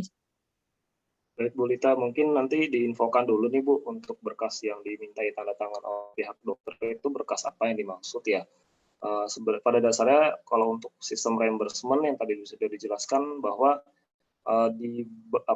dibayarkan dulu saja kalau misalkan dari rumah sakit atau misalkan dari kliniknya tidak kerjasama. Seluruh bukti pembelian obat, kemudian bukti-bukti pembayaran dari pihak sakitnya itu kan pasti biasanya akan ditandatangani oleh dokter, tidak ada kendala. Nah, yang menjadi pertanyaan saya adalah ini yang tidak mau ditandatangan dari pihak dokter itu sebenarnya berkas dari kami kah atau seperti apa? Kalau misalnya kwitansi atau bukti pembayaran, setahu saya pasti itu akan diberikan ke si pasiennya gitu ya. Jadi kalau misalnya untuk sistem reimbursement sih seharusnya untuk kendala tanda tangan sih tidak masalah. Cuma nanti coba diinfokan lebih detail saja ke kami berkas yang tidak mau ditandatangan oleh pihak rumah sakit atau pihak dokter itu berkas apa dulu seperti itu. Dan mungkin nanti saya juga bisa infokan nih, Bu. Sebelumnya mungkin saya sudah infokan sih untuk kontak dari salah satu tim kami di bidang pelayanan yaitu Pak Arif atau Mas Riki ya. Mungkin nanti bisa langsung boleh dijapri juga langsung ke dua orang tersebut, ke tim pelayanan kami untuk diceritakan nih kronologisnya seperti apa, di rumah sakit itu seperti apa, karena ya itu tadi, kita juga harus tahu nih berkas apa sih yang tidak mau ditandatangan oleh pihak dokter, sehingga pada saat proses klaimnya itu terkendala seperti itu. Cuman yang kami ketahui bahwa kalau untuk sistem reimbursement untuk klaim ke kami, segala bentuk kwitansi pembayaran itu semuanya dibayarkan dulu aja, nanti seluruh kwitansinya dilengkapi, nanti diinfokan ke kami seperti itu, Bu. Kontaknya Pak Arif dan juga Mas Riki ya di grup ya, nanti bisa diinfokan ke kedua orang tersebut ke tim pelayanan kami. Oke. Oke, selanjutnya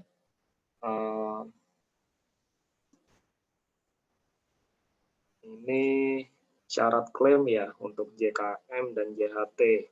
Pak Daryl mungkin bisa diinfokan syarat klaimnya apa aja untuk JHT. Untuk syarat klaim JHT ya Bu ini ya. Syarat klaim JHT itu syaratnya yang pertama yang penting udah nonaktif, statusnya udah nonaktif Bu. Jadi di sini kalau misal kalau nonaktif by system kan menunggu 3 bulan berturut-turut tidak dibayarkan dulu baru otomatis by system nonaktif. Cuman untuk sebelumnya bisa diproses nonaktif juga. Jadi ibu-ibu lapor aja nanti ke grup atau ke link pengaduan untuk nomor KTP yang minta diproses untuk dinonaktifkan. Soalnya kalau by system masih aktif, itu belum bisa untuk melakukan pencairan. Gitu. Untuk syaratnya saat klaim itu seperti KTP, terus kartu BPJS Ketenagakerjaan, lalu KK, sama kalau untuk program BPU itu nanti di kantor cabang mengisi surat pernyataan kalau sudah tidak bekerja atau tidak efektif bekerja lagi. Jadi surat pernyataan itu sama buku tabungan atas nama tenaga kerjanya. Jadi atas nama Bapak Ibu buku tabungannya. Jadi nggak boleh atas nama orang lain, harus atas nama tenaga kerja yang melakukan pencairan. Itu sih Ibu untuk syarat klaim jaminan hari tua. Sama nanti mengisi formulir pengajuan klaim jaminan hari tua itu formulirnya ada di masing-masing kantor cabang. Nanti mengisi di tempat aja. Itu sih, terima kasih. Kalau untuk yang jaminan kematian, syarat klaim jaminan kematian itu sama, jadi harus nonaktif. Jadi harus diinfokan, lapor dulu, diinfokan di tanggal meninggalnya. Nanti minta dinonaktifkannya itu 1 bulan setelah bulan meninggalnya. Soalnya di bulan meninggalnya iurannya harus dibayarin dulu, Bu. Jadi misalkan tenaga kerja meninggal dunia di Februari 2021. Jadi iuran bulan Februarinya harus dibayarin dulu. Nanti di bulan Maret baru lapor untuk proses nonaktif. Jadi kalau udah statusnya nonaktif, syaratnya itu harus ada akta kematian sama surat keterangan ahli waris. Itu biasanya dapat dari kecamatan untuk akta kematian sama surat keterangan ahli waris. Untuk syarat lainnya itu seperti KK, KTP, KTP tenaga kerja, KTP ahli warisnya, lalu formulir jaminan kematian itu di masing-masing kantor cabang ada formulirnya, nanti bisa ngisi di tempat. Lalu ini buku tabungan ahli warisnya. Itu sih untuk syaratnya. Baik, terima kasih Pak Daryl untuk infonya. Kemudian pertanyaan selanjutnya kali ya. Ini mungkin pertanyaan ini sama nih untuk yang Bu Yopi sama Bu Rini untuk pendaftaran dan pengecekan data. Kalau pendaftaran nanti bisa diinfokan saja di link pengaduan ya Bu ya. Kita mau cek datanya sudah terinput atau belum. Kemudian untuk Bu Rini, KTP saya KTP kampung, tapi saya mau tanya bagaimana cara bikin BPJS Kesehatan. Oh, ketenagakerjaan mungkin maksudnya ya. Untuk saya dan anak saya di Jakarta, kira-kira bisa apa enggak? Bisa Bu, untuk pendaftarannya nanti tinggal isi linknya aja, link pendaftaran, bukan link pengaduan ya.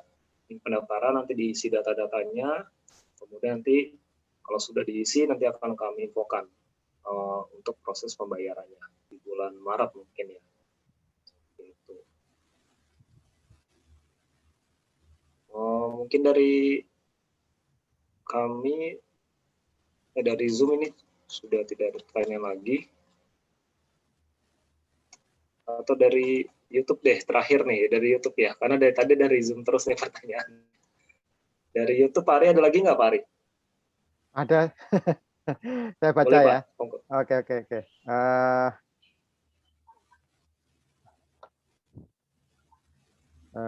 Yang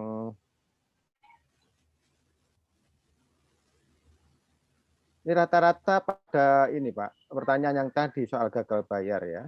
Mungkin iya. Ini paling banyak kayaknya soal gagal Baik bayar. Pak, mungkin saya jelaskan lagi ya Pak, untuk teman-teman terkait pembayaran yang gagal, kemudian untuk cek data dan sebagainya. Yang tadi saya jelaskan ada link untuk pengaduannya gitu ya. Untuk pengaduannya ada link, silakan diisi link tersebut, kemudian nanti diinfokan melalui link tersebut, nanti akan kami rekap seluruh datanya. Gitu ya, kalau misalkan terkait pembayaran dan sebagainya. Mungkin cukup sampai di sini ya Pak ya, Ibu-ibu untuk sesi Ya Pak Willy, mungkin nanti teman-teman bisa kita adakan kembali pada sesi berikutnya seiring dengan proses-proses selanjutnya ya, soal penggunaan mulainya penggunaan link pendaftaran secara khusus untuk PRT, link pengaduan, kemudian mungkin sebaiknya nanti tim Jamsos menulis semua masalah-masalah itu secara lengkap sehingga nanti bisa kita susun daftar masalah dan bisa kita diskusikan kembali di lain waktu gitu. Dan pada teman-teman kita terus berusaha untuk melakukan negosiasi lobby agar kan PRT ini bisa mendapatkan Jamsostek. Terus yang kedua, kita juga tengah mencoba agar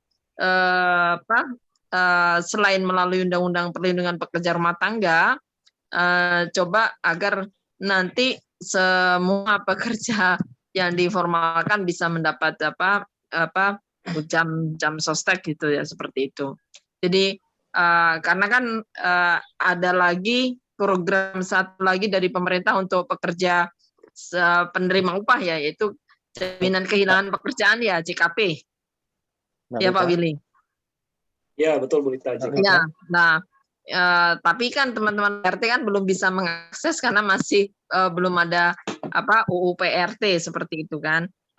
Ini usaha kita ke depan, tapi sembari kita mengadvokasi kebijakan-kebijakan itu, proses-proses yang kita lakukan untuk bisa bernegosiasi dengan pemberi kerja agar kita bisa mendapatkan hak Jamsostek tetap dilakukan dan juga memberitahu kepada teman-teman PRT yang lainnya. Ya, terima kasih kepada Pak Willy, Pak Daril untuk kehadirannya dan sharingnya yang sangat bermanfaat.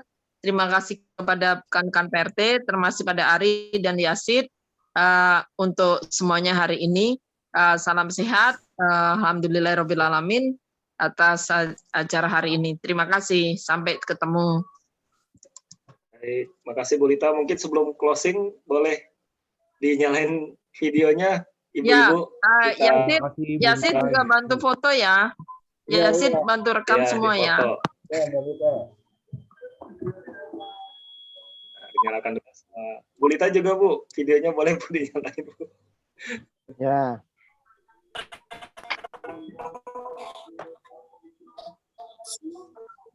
Ayo Mbak Lita untuk foto sebentar saja.